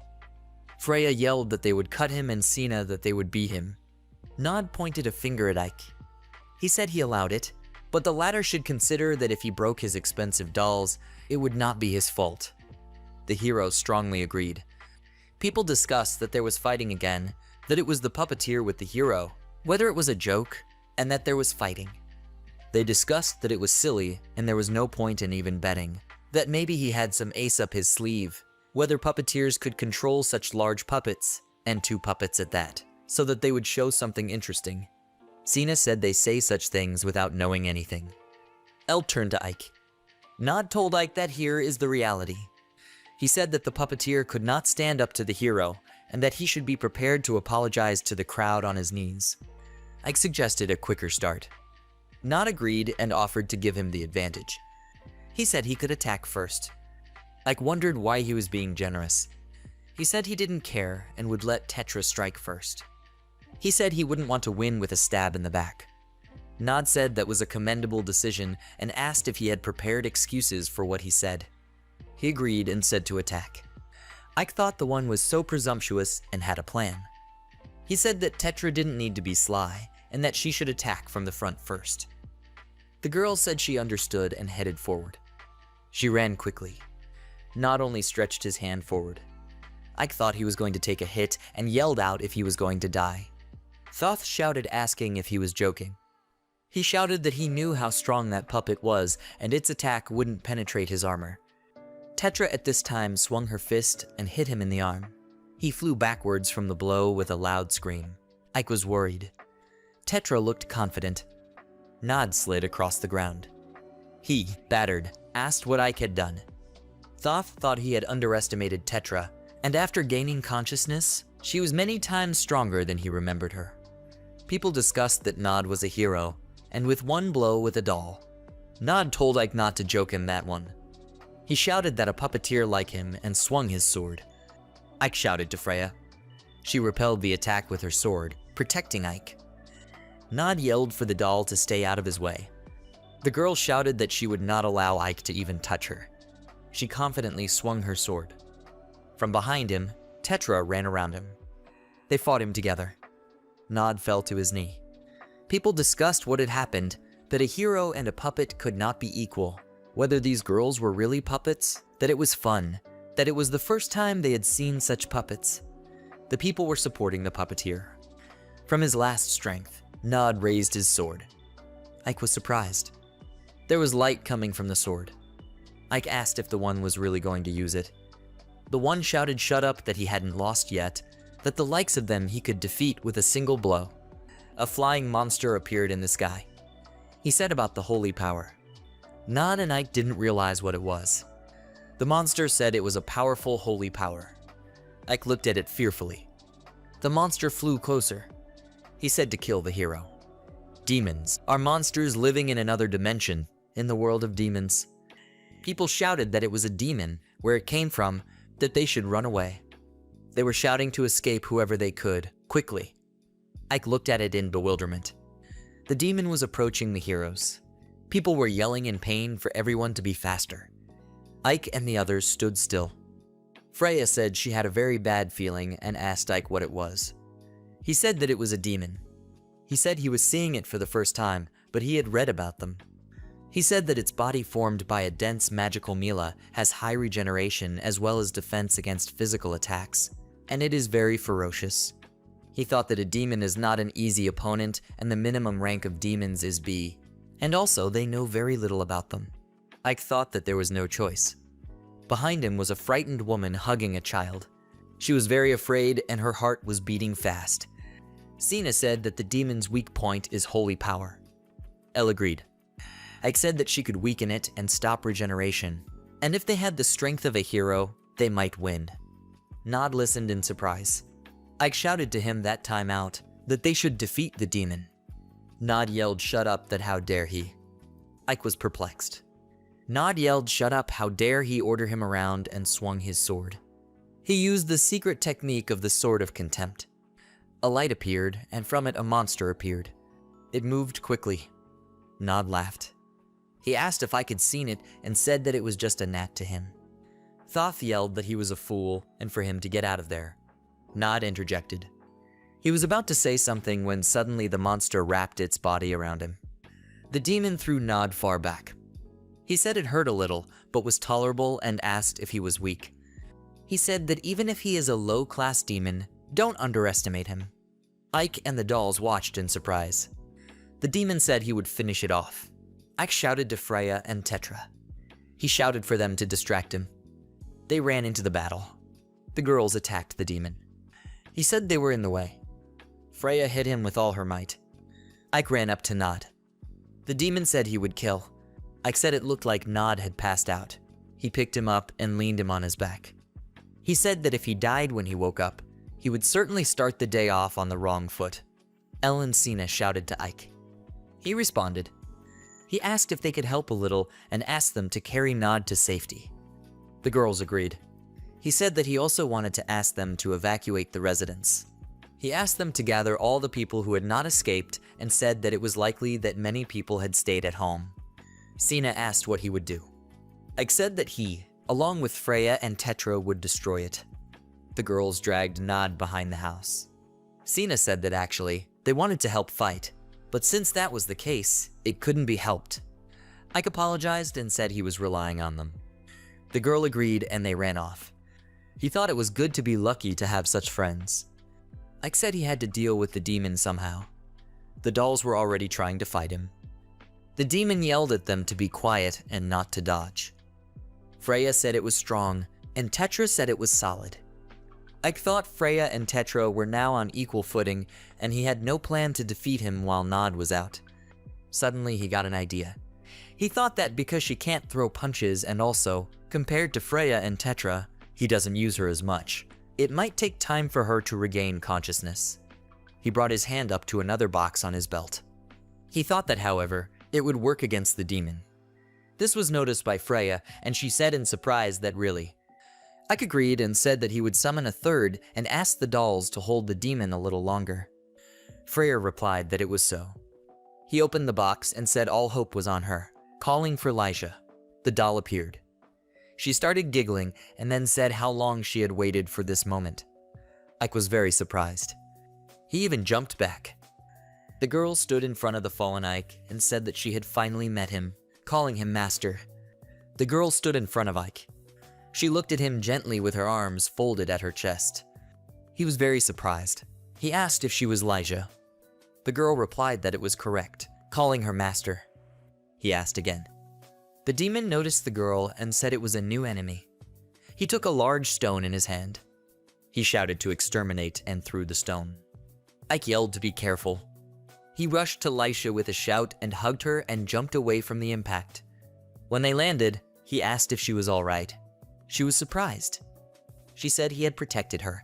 Lyja said that in addition he hugged her with all his might. The girl, smiling with tears, said that she was now laid ready to die. Ike asked her not to die and asked for forgiveness. She replied that if that's what he wanted, then fine. He exhaled. Lyja said that whoever took up their time with him, and moreover, almost maimed them, deserved to die. She raised her hand and fire appeared in it. She said she would destroy this low, stupid creature. The girl said that she realized that she understood that he had summoned her to destroy this stupid creature that had harmed Freya with Tetra. She screamed that it wasn't enough for her, that how dare he distract Ike and take up their time. The hero was surprised. Lyja said that she would put all her hatred, rage, and envy into the holy purifying light. The girl created a flame and launched a large ball at the demon. Ike turned to her. He realized that it was a black flame.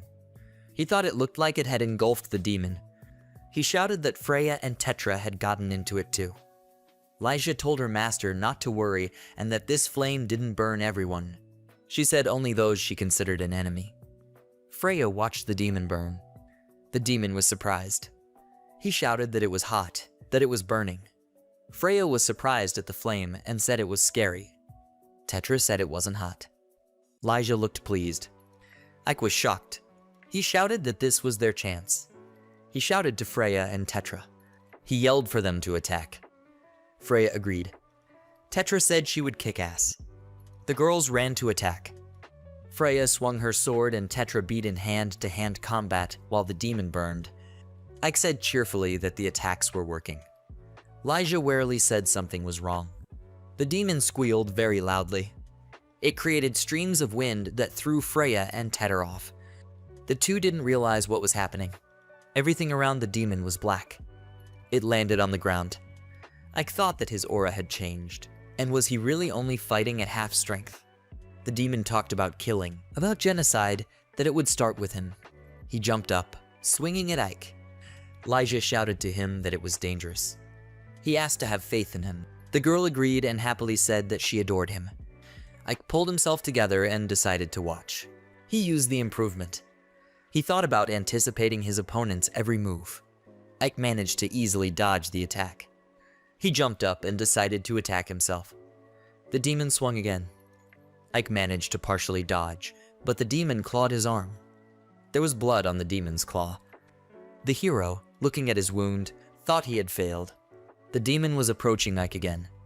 The one thought that even strengthened, he lacked the strength to dodge, that when he saw the movement, it was already too late.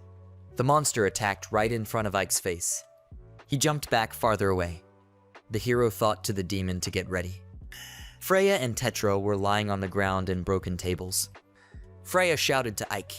Looking at the looming demon, the hero decided that here and now he would use his power. The demon tried to hit Ike, but he dodged. He dodged the next blow as well. When Ike managed to dodge another attack, the demon asked what was going on, why he wasn't getting hit. The hero jumped back. The demon asked how he was dodging. Ike wondered what was even before Freya had consciousness. He thought about the fact that he, including himself, was simultaneously controlling four. The conviction that he would never damage the dolls gave him a keen observational eye. He thought about what else it gave parallel thinking. Ike recalled dividing his thought processes into 4 separate areas, and in each area he could perform several times the normal amount of computation. He thought his maximum computational speed was about 30 times the normal speed, and by doing this he gained the ability to anticipate. With the help of omniscience, Ike saw the demon's actions ahead of time. He said that the demon's attacks would no longer hurt him. He thought that it seems the monster has little experience fighting intelligent opponents. It thinks simply, so defeating it is quite possible. Ike dodged the blows again and again, thinking that he still didn't have enough attack power to damage it. When the demon was able to wound his arm, he thought that he had provided for that as well. Freya and Tetra rushed into the fight. Freya screamed, swinging her sword that she would not allow any more. The demon called Ike a worthless boy and said it was enough that he would finish them off. The hero thought about how his dodging skills were not just to defend himself. He ran his hands over his puppets and used the source. He thought it was a close-range distribution, and so a huge amount of magical power would hit them. A light appeared around the girls. Freya screamed that the demon was wrong. Tetra screamed that Ike's power was their power. They shouted that you can't call Ike worthless. The demon wailed. Freya shouted that it was inexcusable, and the girls struck a powerful blow. A through hole appeared in the demon's body. He groaned and asked why. The demon began to disappear. Ike thought that now the two of them could be relied on. He turned to Lisha. The latter replied that she was ready. The girl said that she was afraid that her current magic abilities were somewhat limited. She asked if he could share his fervor with her as well. The hero, stammering, agreed, not understanding what ardent meant. Lisha was pleased and smiled. She grasped Ike's hand. He was surprised. He asked why she was so sudden. The girl replied not to make him say it in front of everyone, and that the closer they were, the more efficient the distribution would be. Ike agreed, but thought it was too close. Ike watched as the demon took off at Freya. The demon said he wouldn't let him win. Ike yelled that he still had strength left. Lisha said that she had already gotten enough magic and life force. She began to create fire in her hands and offered to finish off the demon. The girl used Inferno and Binder and then launched fireballs. The flames headed straight for the demon, wrapping around its limbs. Ike shouted for them to keep him from escaping. Tetra told him to rely on her. She jumped high in one motion, reaching up to the demon's level. At this time, the one was burning. The girl managed to climb onto his neck. She exhaled a breath. The demon didn't realize what was happening. She attacked it by ripping out its wings and told it to get. The demon yelled loudly. They began to fall. Freya shouted at Tetra to dodge. The girl complied. She flew downward. The demon said he wouldn't give himself. Freya disagreed and shouted that he was finished. With her sword, she chopped him in two. The sky was bright. Someone called out to Ike. It was Elle. She said that they had brought people who could help in the rear. Sina said it looked like they had already won. She said that was what was expected of them. The people who came didn't understand what was going on. Elle agreed, but said she didn't expect them to beat it themselves. The people asked if they had defeated him themselves, this demon. Ike answered in the affirmative. He said that his faithful partners had done a great job. Lisha replied that of course. She said that her master was the greatest in the world. Sina told the people that she would tell them, and that Ike is actually the strongest puppeteer. The people were surprised that he was a puppeteer and asked where the puppets were. Freya happily said it was them and said hello. Tetra said not to let them pass. The people asked if it was a joke and if the puppeteers were the weakest divas. Freya replied confidently that Ike was the strongest. Tetra agreed and said that Ike is amazing, and because of him, they are here. Lyja added that the fact that they are able to speak is all because of their master's love, and they are his lawful wives. People shouted that this was cool and asked for details. They asked if they were really dolls and asked for proof and offered drinks. Someone yelled that he didn't fight, so at least he'd get a treat. Some disagreed and wanted a treat themselves. Cena turned to Lyja. She asked if she had recently said that she was Ike's lawful wife. The girl answered in the affirmative and that she had said. She asked what was the matter. Cena hesitated for a moment. At this time, Freya was shouting, "Happy to eat," and Ike was uncomfortable. Someone turned to Ike. It was Isla. She shouted that they had come and she had gotten a report that a demon had appeared in the city, but the alert hadn't reached the adventurers. She asked how many adventurers were the ones they had gathered. She said that something would come out then and suggested that they start a strategy meeting. Ike decided to explain himself. He decided to tell her about the demon. The girl was surprised. She, holding her head, said that the dolls gained consciousness and together with Ike defeated the demon.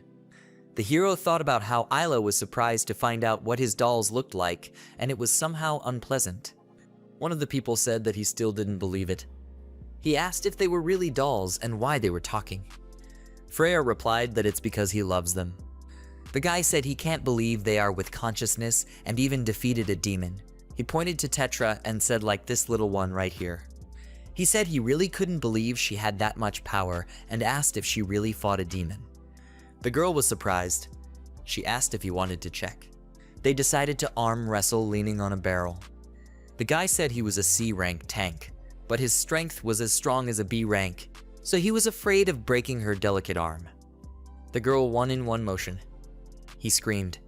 There was discussion all around that the same matchler had lost, that she was just something. People were taking their turn to see who was next. Tetra was beating everyone with ease. They were yelling that well she was giving it. Ike looked at it and thought that people were flying away. Freya happily said she wanted to do it too. The hero told her to be careful. Lyja put her arm around Ike and started pouring something into his mug. He asked what it was, what she was doing, and what kind of powder it was. While the fight was going on behind them, the girl suggested that it would be better to talk about love. Ike was puzzled. He said that he was just interested in something. She was surprised and asked what. Ike asked why she didn't get consciousness earlier. The girl replied that because compared to Freya and Tetra, Lyja, the nun, didn't have much of a chance to blitz. Ike thought that it would still take time on her, all because he didn't want to put her in danger. Ta said that if he so desired, they could discuss it. She said they would start from the day they met. She said that he, to them, dolls considered mere objects, with all kindness, stroked their heads, told them they were relied upon. Lyja said she loved that so much. She said that when it came to fighting, he himself would get in front of them and become the bait, that then her heart was ready to burst with excitement for him. The girl said that of course there were nights when she thought about why he was only using Freya with Tetra, but when she learned that it was because he didn't want to put her in danger, she couldn't hold back any longer. She screamed that she loved it. She said it wasn't all that. That one beautiful night, on a full moon, he had called her to help his wounded partners in spite of his wounds. Everyone ended up on the street. Ike said they were making so much noise and no wonder they were kicked out. Elle agreed and said the others were having so much fun. Lyja said she was sorry and she didn't get to the most interesting part. Freya asked in surprise if she had talked enough yet. She looked at Lyja. Freya hugged her. She said cheerfully that they had plenty more time to talk. The nun looked at her. She said Freya could ask anything. Ta apologized. Lyja told Freya that being rejected was like an insult, that it was to be expected, that she was the one the master most often summoned. She said she would never cede her rightful place as the master's wife to her. Freya interjected in surprise. She asked if she was in too much of a hurry and said she liked Eika too. She got embarrassed and said she meant she liked it as a friend. Freya blushed and said that love is not for them yet and she means it's too soon. Lyja said what kind of acting ability is that, and she even believed it. Ike thought how friendly they were. He looked down in surprise. He was being hugged by Tetra. He asked her what was wrong.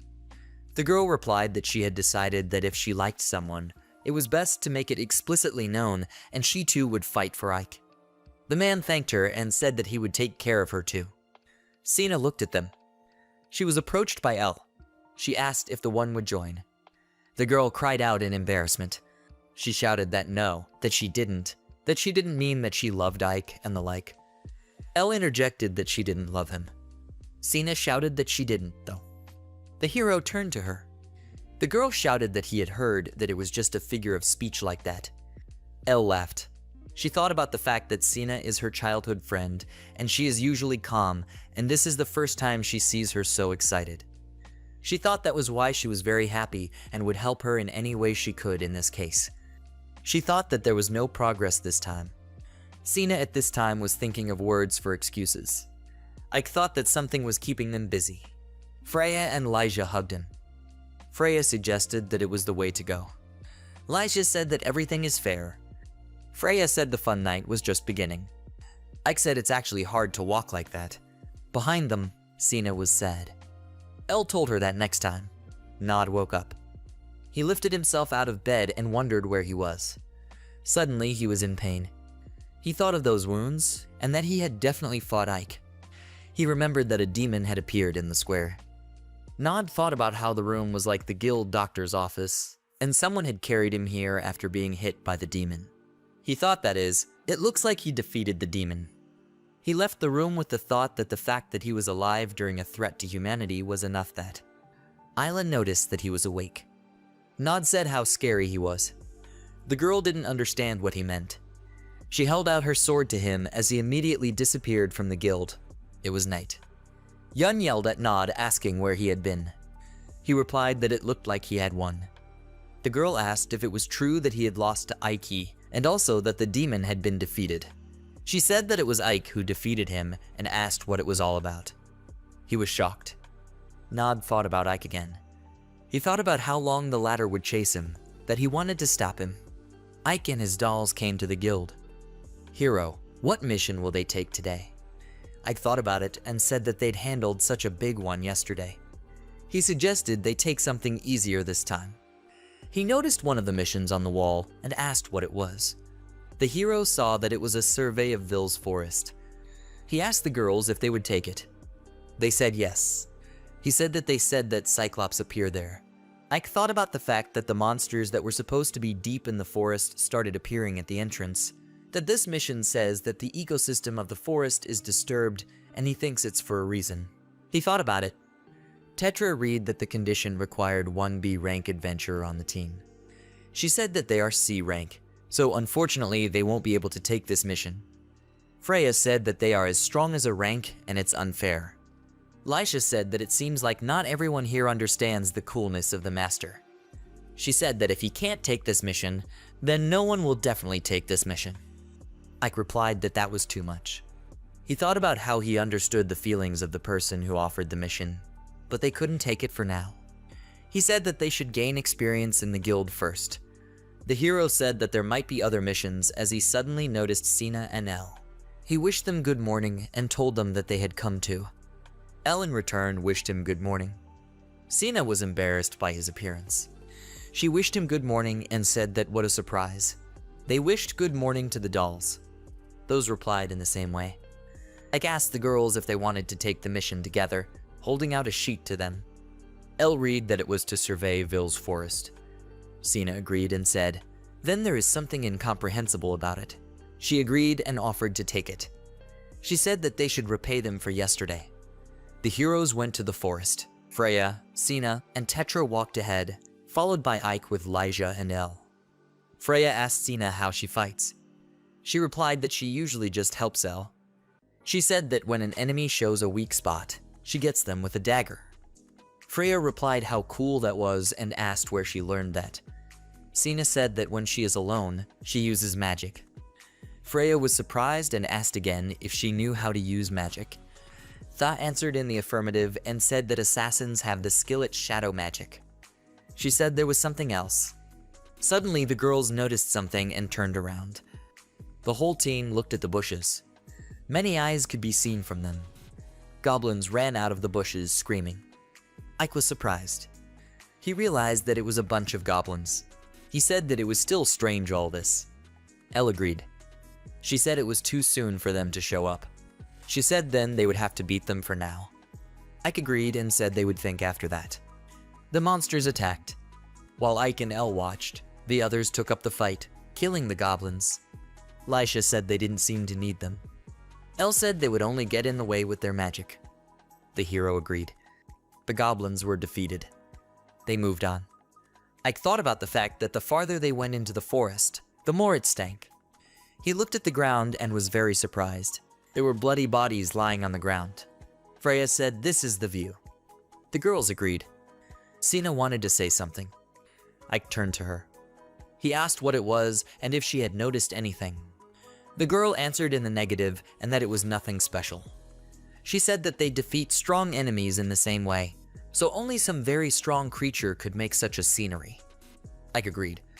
He said that it was indeed strange that there were corpses lying around without shards of magic stones. Elle said that it depends on how they are killed. She said she had heard that it rarely happens, but with such a large number, it can't be a coincidence. The hero said he wondered what the purpose of whoever did it was. He was approached by Lyja. She said she sensed identical movement here to yesterday. Ike asked if she was talking about a lesser demon. He thought about it, so to speak. It's a demon that eats human magical creatures and gets power from them. He thought that with the power of the lesser demon they defeated, it would be easy to defeat without turning the enemy into magic stone, meaning that the monsters appearing at the entrance escaped from the lesser demon. He said that it seemed like the ecosystem wasn't going to collapse anymore, so he offered to go and inform the guild. Frey agreed and said that the best thing in the world was the lack of problems. Suddenly, a loud sound was heard. Ike asked what it was. Sina shouted to him that something was behind him. A huge monster was coming out of the forest toward them. The hero realized that it was an ogre. Ike yelled that it would attack and for everyone to duck. The ogre ran at them, swinging a club. The heroes encountered an rank ogre monster. Ike shouted that the monster was attacking, so everyone dodged.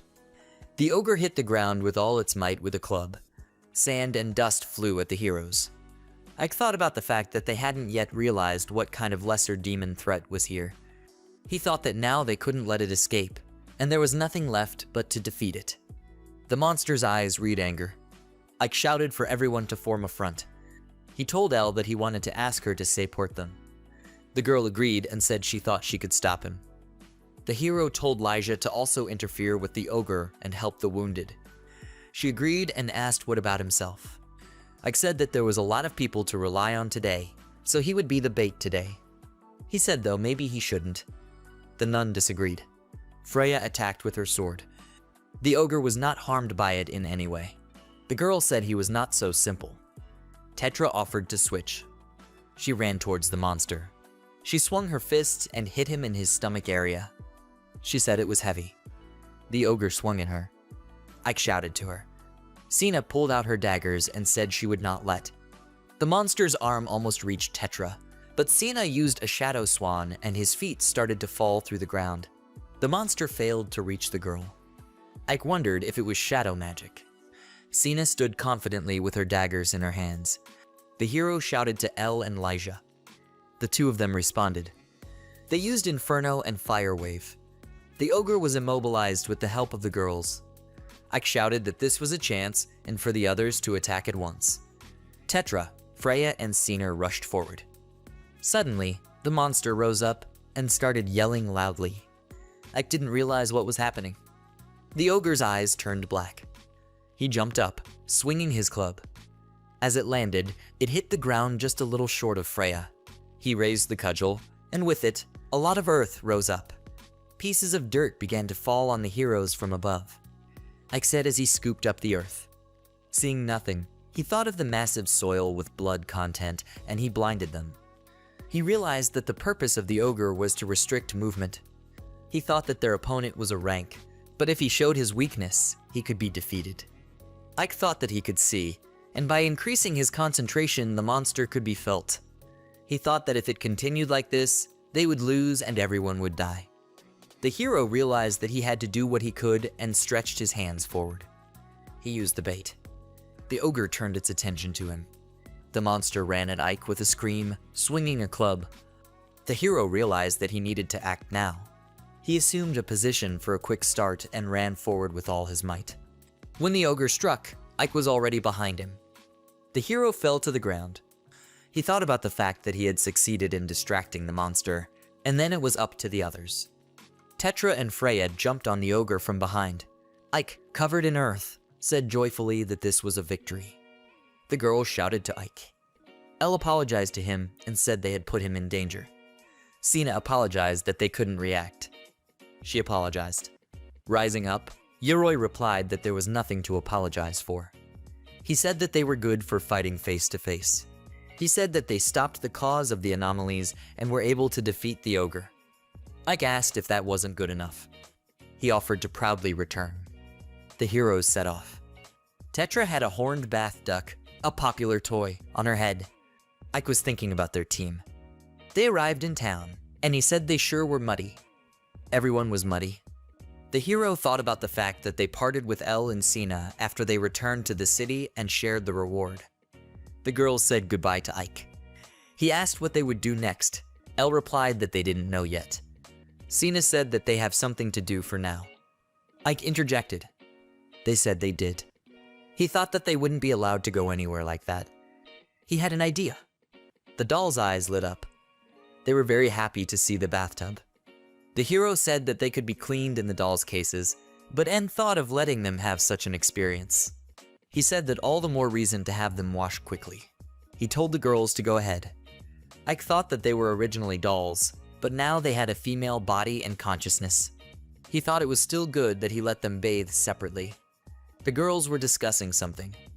Freya was surprised. Lisha said she might as well be alone. Tetra said she could too.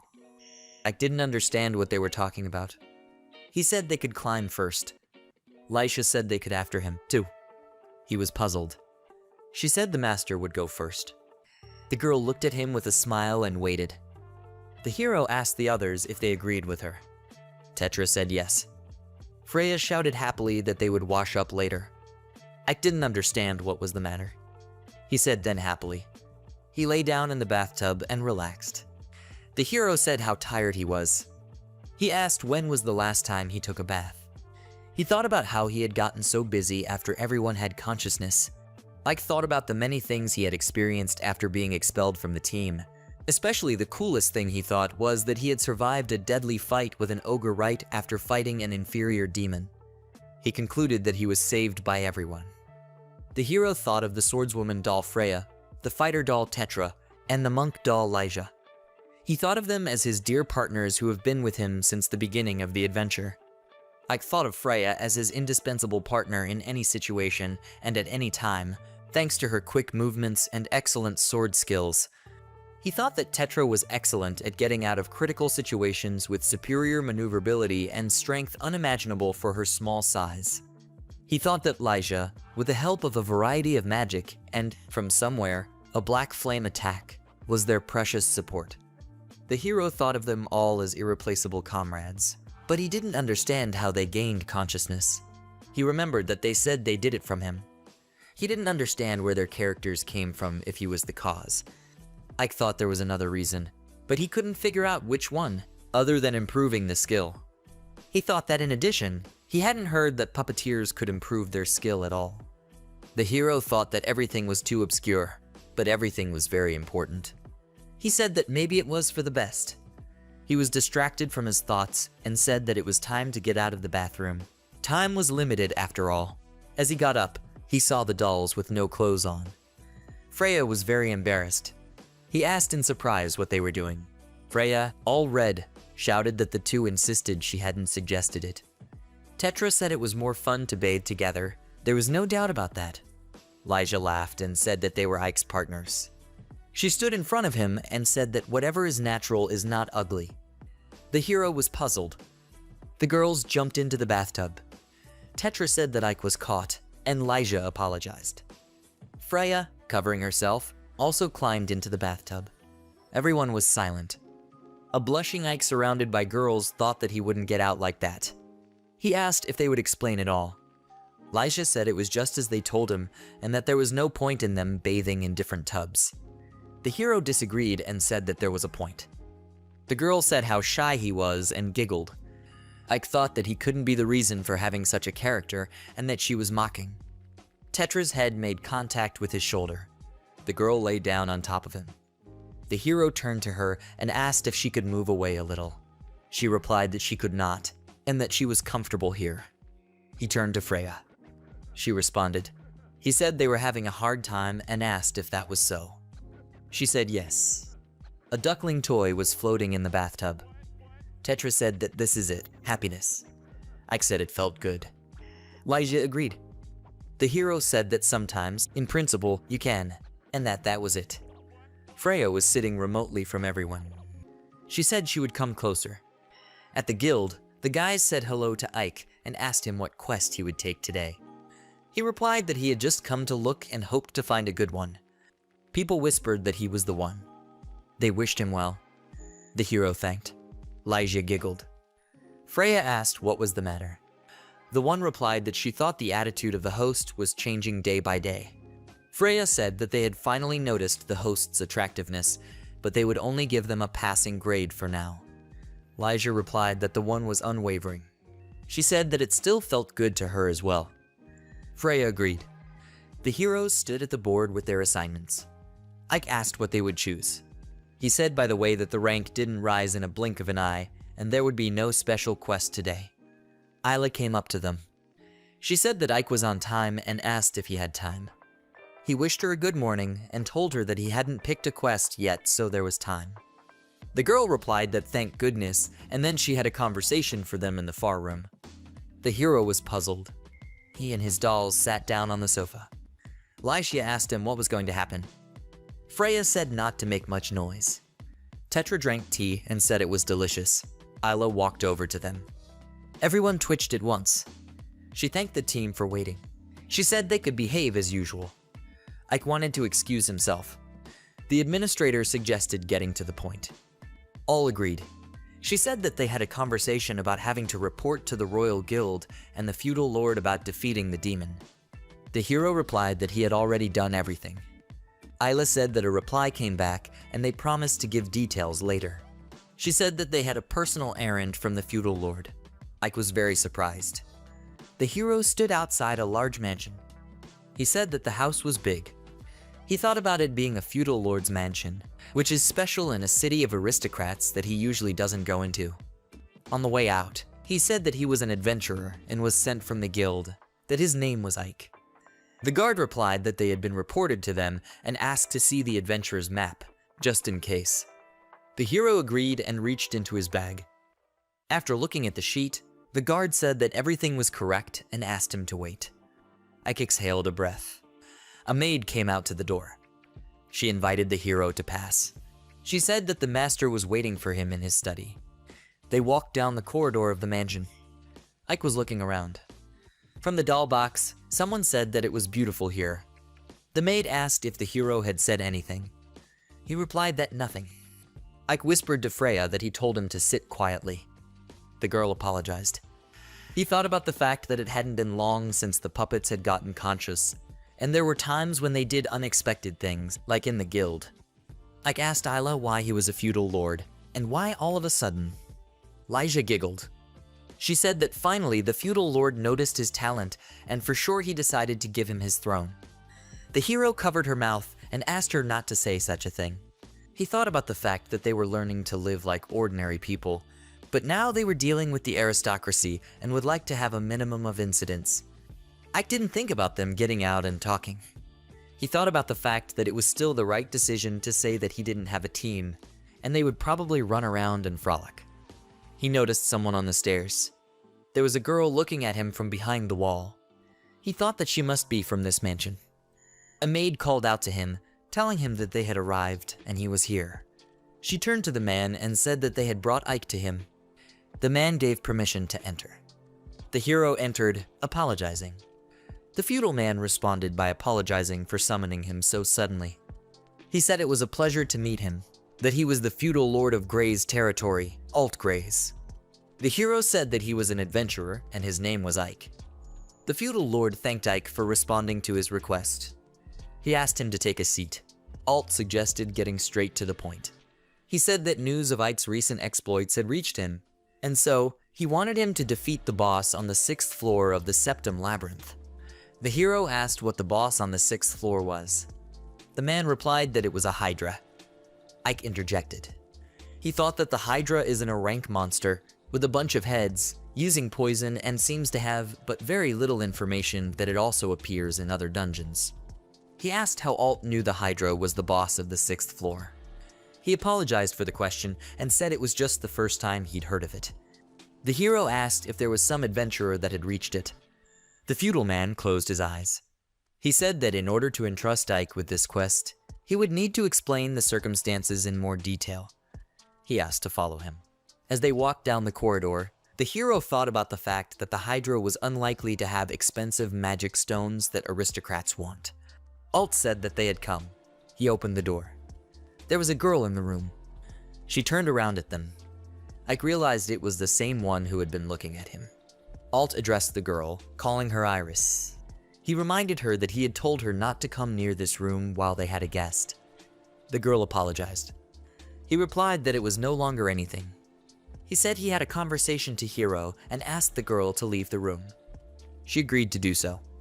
As she came out, she looked Ike in the eyes. He was puzzled. The feudal lord apologized. He said the girl's name was Iris, and she was his daughter. He said that he tried to stop her, but she came to check her condition as usual. Ike interrogated what condition meant. There was a woman lying motionless on the bed in the room. Alt offered to introduce her. He said that this was Lynn Greys, his wife, and to make it clearer to him as an adventurer, she was Lynn's hero. Ike thought about the fact that heroine Lynn is this city's legendary adventurer, that she was the leader of the Arank hero team and achieved many successes, but a few years ago, she suddenly disappeared. Ike asked again if she was Lynn's heroine.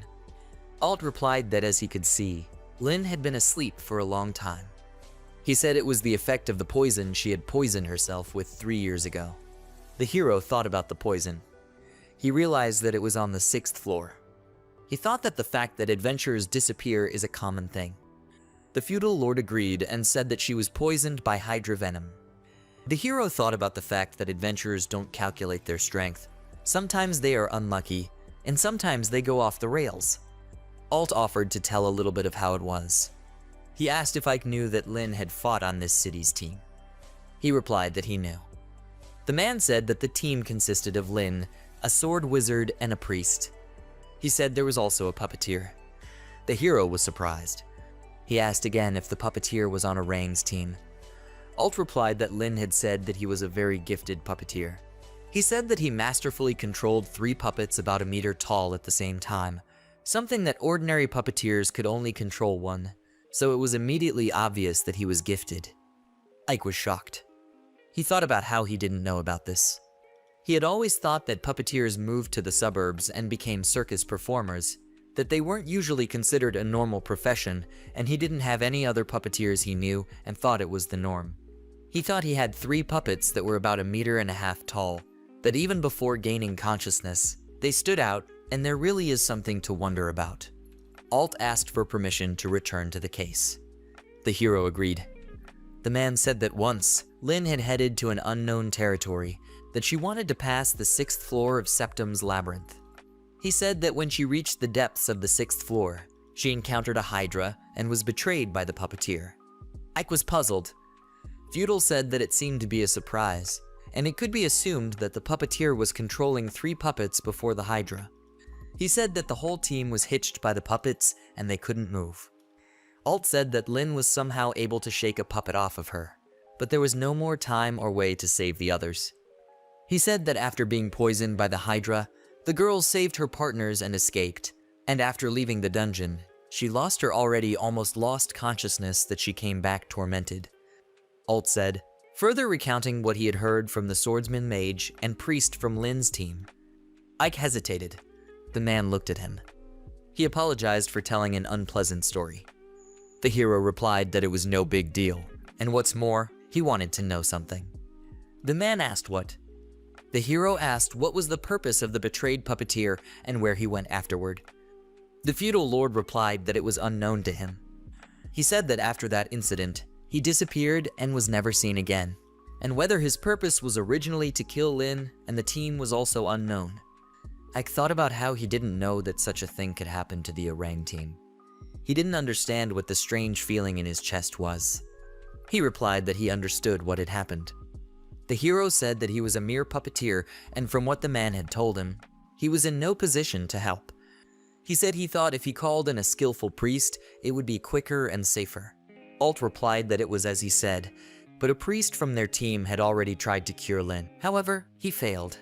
He said that after that, they had summoned other skillful priests, but they failed as well. That there was a strong curse placed on Lin that nullified the healing and recovery magic. Ike pondered. The feudal lord said that since it was a special monster, it was necessary to defeat the Hydra to break the curse. He looked at his wife. He said that he had already traveled to different cities and given quests to different Arank adventurers. But as Ike could see, there was no result. He said that many of them returned after failing to reach the 6th floor, or refused after learning that another team of heroes had been defeated. He said that for 3 years he did not give up, but he could never forgive, and then he found out about Ike. Alt said that after learning that the strong puppeteer who had single-handedly traveled the 5 floors of the maze and defeated the demon that appeared in the city, he thought it was all a miracle.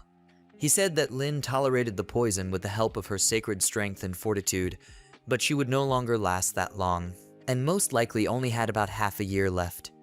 He asked Ike very much. He asked if he could accept this quest and save Lin. The hero thought that he understood the purpose and the reason, but for now there was still something troubling him. He thought about the fact that there was still some decisive event why he chose him. He remembered Alta's phrase about learning that Ike was a strong puppeteer. The hero turned to the feudal lord and apologized if he misunderstood something. Alt replied that there was nothing and allowed him to ask. Ike asked if it was possible that Iris was also a puppeteer. Iris was sitting in her room holding a toy. There was a knock on her door. She asked who came. She saw Ike at the door, which surprised her. The man wished her a good day. He said that he was adventurous Ike. The girl replied that she had learned from her daddy. She said he was a puppeteer. The hero agreed. He said that he wanted to talk a little before accepting the quest. The girl turned away. She said there was no point in giving the quest to a puppeteer. He asked why. She replied that it was because they were all stupid, in the way that it was a bad job in general, and also because of the puppeteer her mom couldn't wake up. She yelled that she hates puppeteers. Iris said that her mom let the puppeteer in anyway, and she was betrayed, that she thought it would be better if the puppeteers didn't exist at all, so she was punished. The girl said that she too had become a puppeteer. Alt said it was true and his daughter Iris was a puppeteer. He said that she loved hearing about Lin's adventures, that she was proud of Lin because she was both a hero and her mother. He said that this was why it was a great shock to Iris that her tortured mother could no longer wake up, and Iris was the saddest. Feudal said that her sadness eventually turned to anger, and she took her unreasonable anger out on the puppeteers. He said that in addition, her fate was cruel, that 3 years ago the goddess had given her a job. Ike looked at Iris. Alt said that the girl had begun to hate even herself, that she had been cheerful, but then stopped even smiling. Ike thought about the fact that he realized why the feudal lord wanted to entrust this quest to him. He turned to Iris. The hero thought about the fact that more than anything, he now wanted to save the girl standing before his eyes. He crouched down so that their eyes were on the same level. He said that the puppeteer was actually a cool job. The girl was puzzled. She shouted that she couldn't believe what everyone else was saying, though, that puppeteers could do nothing but sacrifice their own puppets. Iris screamed that she didn't want to be unwanted, and she didn't want to sacrifice her dolls. Ike looked at her. He said that she already had the most precious thing for a puppeteer. She interjected. Ike took 3 boxes of dolls in his hand. He said they could work wonders. He opened the box and used the designer. The girl saw a bright light. The dolls were hugging Iris. Freya cried and told her everything would be all right. Tetra said they were with her. Lyja said she was only today yielding to her master's kindness. The hero looked at this. He asked what they were doing. Iris asked him in surprise who they were and where they came from. He replied that the three were his puppets. The girl was very surprised. She said that they could talk, and this was the first time she had heard of it, that dolls were dolls. Freya agreed. She apologized for the hug and said that they used to be ordinary dolls. She said that because Ike cared about them so much, they stopped being decoys and were able to protect him on their own. She said he always treated them with care and respect. Ike was embarrassed. Freya said cheerfully that here they had gained consciousness. The girl repeated after her. Lisha said that she knew that she would not believe it right away. She said that puppeteers could do such miracles. Tetra said it was very nice to be treated well by someone, that she was a puppet too, so she understood. Iris asked if that was true. Ike said that thinking that dolls are more important than anything else is the most valuable thing to them, so Iris would make a good puppeteer. He said he would prove it. The girl repeated, surprised. He said that he and she had the same feelings. The hero said that he, as the strongest puppeteer, would triumph over the Hydra. He said he would save her mom, that he wanted the girl to love the puppeteers. Ike said he wanted most of all for her to defeat herself.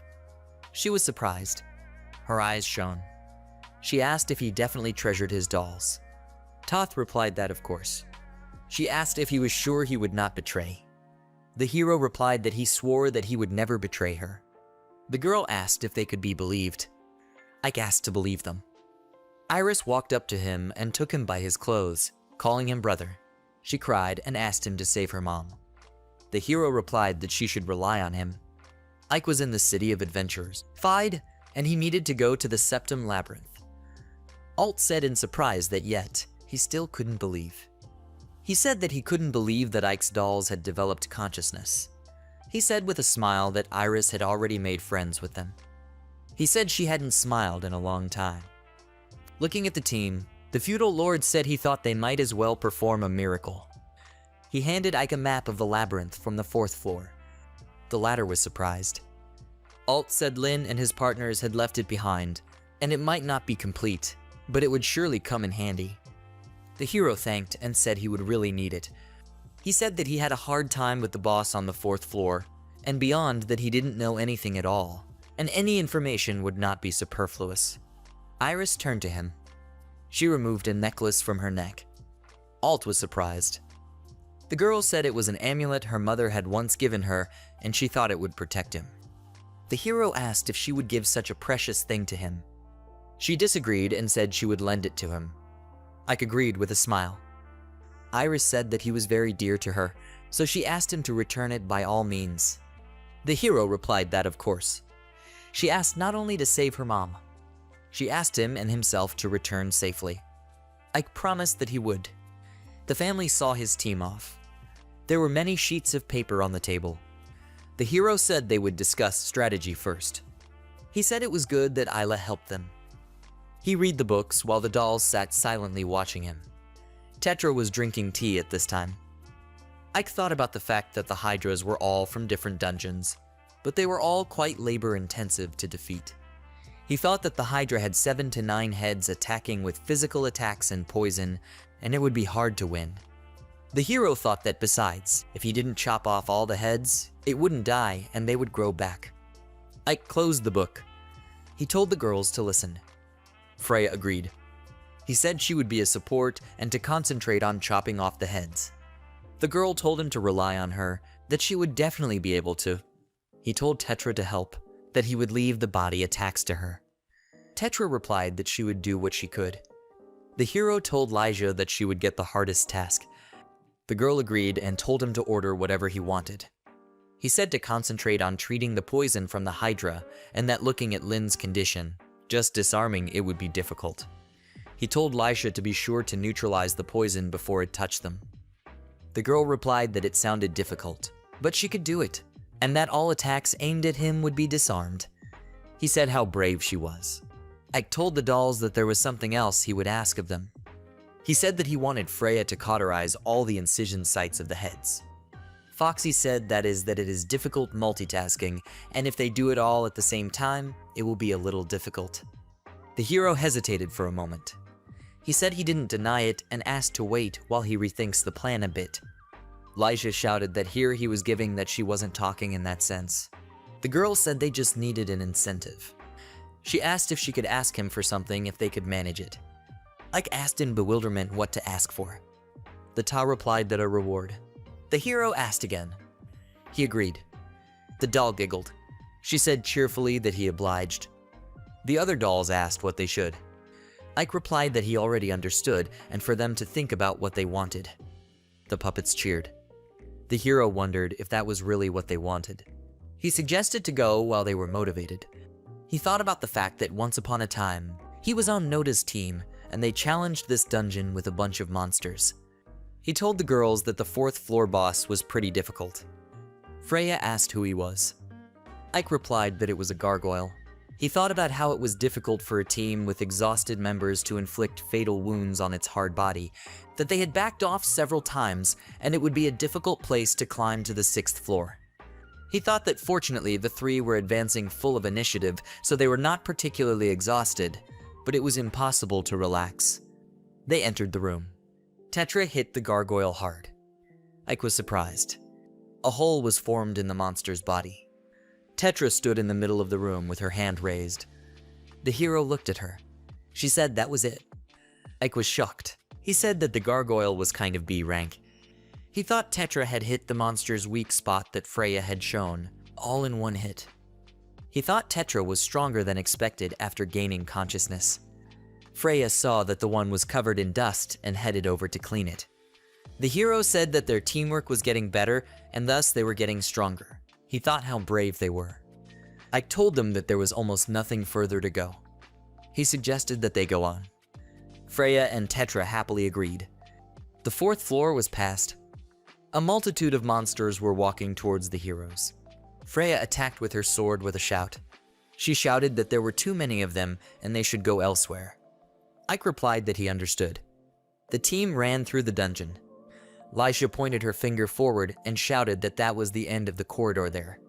Ike was out of breath. After reaching the end, he said that was fine and they went out into the open. He looked at Tetra and was very surprised. He asked her what she was doing. She picked up a huge log and said to provide this to her.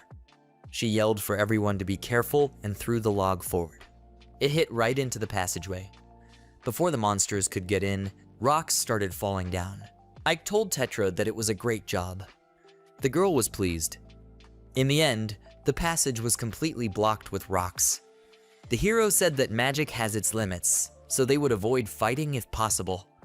Tetra and Freya agreed. He said that next would be the boss room on the 5th level. Freya asked if he thought the boss was there. Ike thought about the fact that in the dungeon, all the bosses on each floor are revived with a certain time interval, but the deeper the level, the longer it takes to revive. He said that after 10 days, he would probably have already returned. The Minotaur stood in the middle of the room. He stood menacingly with a huge axe in his hands. Freya said that apparently they would have to fight him again. The monster woke up and started yelling loudly, creating wind currents. The Minotaur's eyes poured blood. The hero thought that he and Freya had struggled to deal with the Minotaur that time, but now Tetra and Lysia were also with them. Everyone was ready for the battle to begin. Ike said that was fine, and they would destroy the Minotaur. Freya agreed. Tetra said she was listening. Lysia said okay. The Minotaur kicked off and jumped upward with great speed. He swung his axe in a leap. The hero realized that he was going to mow them all down at once. Freya shouted that she would not allow it and headed into battle with the monster. She almost hit it with her sword, but it was able to dodge. Ike thought about the fact that the monster was able to dodge. He shouted to Lysia. The one replied that she understood. It used Inferno. Its ability headed towards the Minotaur. The hero said that the monster's ability was legs and one should aim for them. The Inferno flew to his feet. The Minotaur jumped up again. Lysia said he dodged it. Ike replied that it was no big deal. He asked Tetra if she agreed. She said to give it to her and jumped up to his level. She left a non-floor mark of her soul. Ike thought he knew the Minotaur could still repel Tetra's axe attack. He used a decoy. While the monster was looking at the hero, Tetra flew close enough to him. She punched him in the stomach with her fist from above, and he flew down. Freya screamed that he wouldn't get away from her this time. She ran toward him. The girl attacked him with her sword and screamed that this was it. The Minotaur screamed. A magic crystal appeared.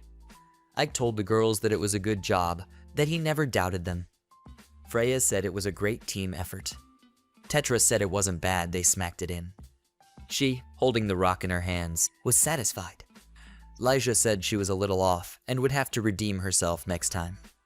Ike thought about the fact that now the three of them could fight on their own, that he was absolutely thrilled. He thought that he couldn't rely on them alone, that he had to find out what he himself could be of use. He looked at his puppets. The hero, clenching his hand into a fist, thought he wanted to evolve too. He suggested going to the 6th level. The team walked through the dungeon. Ike thought that it must have been quite some time since they had climbed to the 6th level. Freya turned to Ike. She said that the opponents were somehow absent, and she also kept getting a strange feeling. It was hard for her to explain. Lyja asked if the feeling was that the quality of magic was different from the previous level. Freya asked if everyone felt it too. The hero looked forward in surprise. They entered a room dotted with crystals. Freya said that it was very beautiful here. Ike replied that it was unbelievable. He thought about the fact that it was a hall full of crystals, that nothing resembling an enemy could be seen right now. He thought that it might be because of the thick fog. Suddenly, an idea came to him. He told Lyja to use purification magic. She replied that she understood and set to work. She used purification. The girl rose upward and her hands glowed. The hero realized that the fog was clearing and what it meant. He shouted that the fog was poisonous. He thought about the fact that there are several types of poisons that the Hydra releases, and this one is considered the most unpleasant of them all. He thought of it as a large-scale poisonous attack in which diluted poison mixes with the air and spreads throughout the atmosphere, and it is a poisonous fog. He shouted that they were already in Hydra territory. Ike yelled for everyone to be on alert and that the fight could start at any moment. Suddenly, he heard something. He realized that they were not just in its territory. Staring into the blackness, he realized that the entire 6th level belonged to her. Suddenly, someone's eyes showed. Freya was shocked. Ike looked up in surprise. A Hydra appeared in front of them, with a bunch of heads. He shouted it came out. He wondered if it was the same Hydra that had defeated Brave Lyn. The Hydra was simply huge compared to the hero. Ike thought about the fact that normally Hydras usually have 7 to 9 necks longer than 10 meters, and it is considered that together with their bodies, they are bigger than a small inn. But this Hydra seemed to have a neck length of more than 30 meters. He realized that it was obviously bigger than its congeners. The hero asked in surprise if she was definitely in a Ranga. Ike yelled for everyone to get to their posts. He shouted to Lyja to keep clearing the field. She replied that she was an expert at it. Freya and Tetra ran into battle. They headed for the Hydra. Its heads were opening their jaws. 2 of the heads went straight for the girls. They failed to hit them. Freya shouted that it was too late and struck with her sword. Several heads aimed at Tetra. She looked up intently. The rocks began to crumble. The girl jumped high up. She swung her fist. The Hydra heads received powerful blows. Ike said that was great. He thought they had a chance. He thought about the fact that the size of this Hydra was noticeably larger than the standard Hydra. It was quite a strong opponent, but they would be able to overpower it. He thought that he had to be careful, because their strength would decrease after the battle, and to prevent it from regenerating, they would cut off its head and cauterize it. He shouted to Tetra to point one head in Freya's direction. The Tau replied that she understood. The girl took the Hydra's head in her hands. Ike shouted to Freya to be careful. Tetra held the Hydra head and said it was time to start. She launched the head toward Tetra. The head yelled loudly. It landed next to Freya, crashing into another head. They yelped in pain.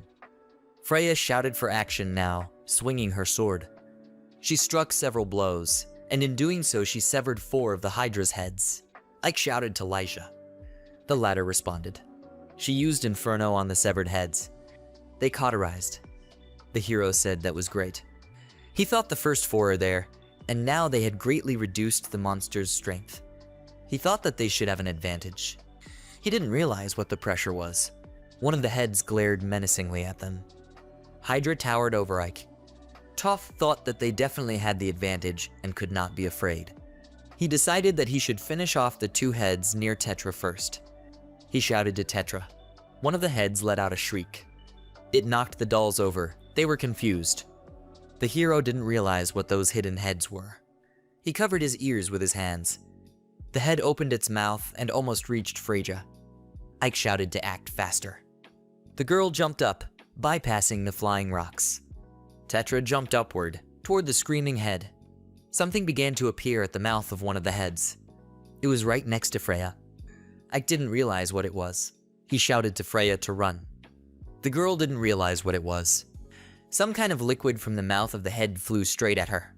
Freya managed to jump up and dodge. The place where the liquid hit began to melt. Ike thought about how this poisonous attack was so dense that even cleansing magic couldn't save. He thought that if they were hit by it, they would definitely end up dead. Freya was frightened. The hero thought that the Hydra was attacking harder and there was no way they could lag behind. He shouted for everyone to gather that they would ambush. He used a decoy. All heads rushed toward him. He saw the onslaughts, the charging, the venomous shots, the fangs, and thought that all this must be avoided.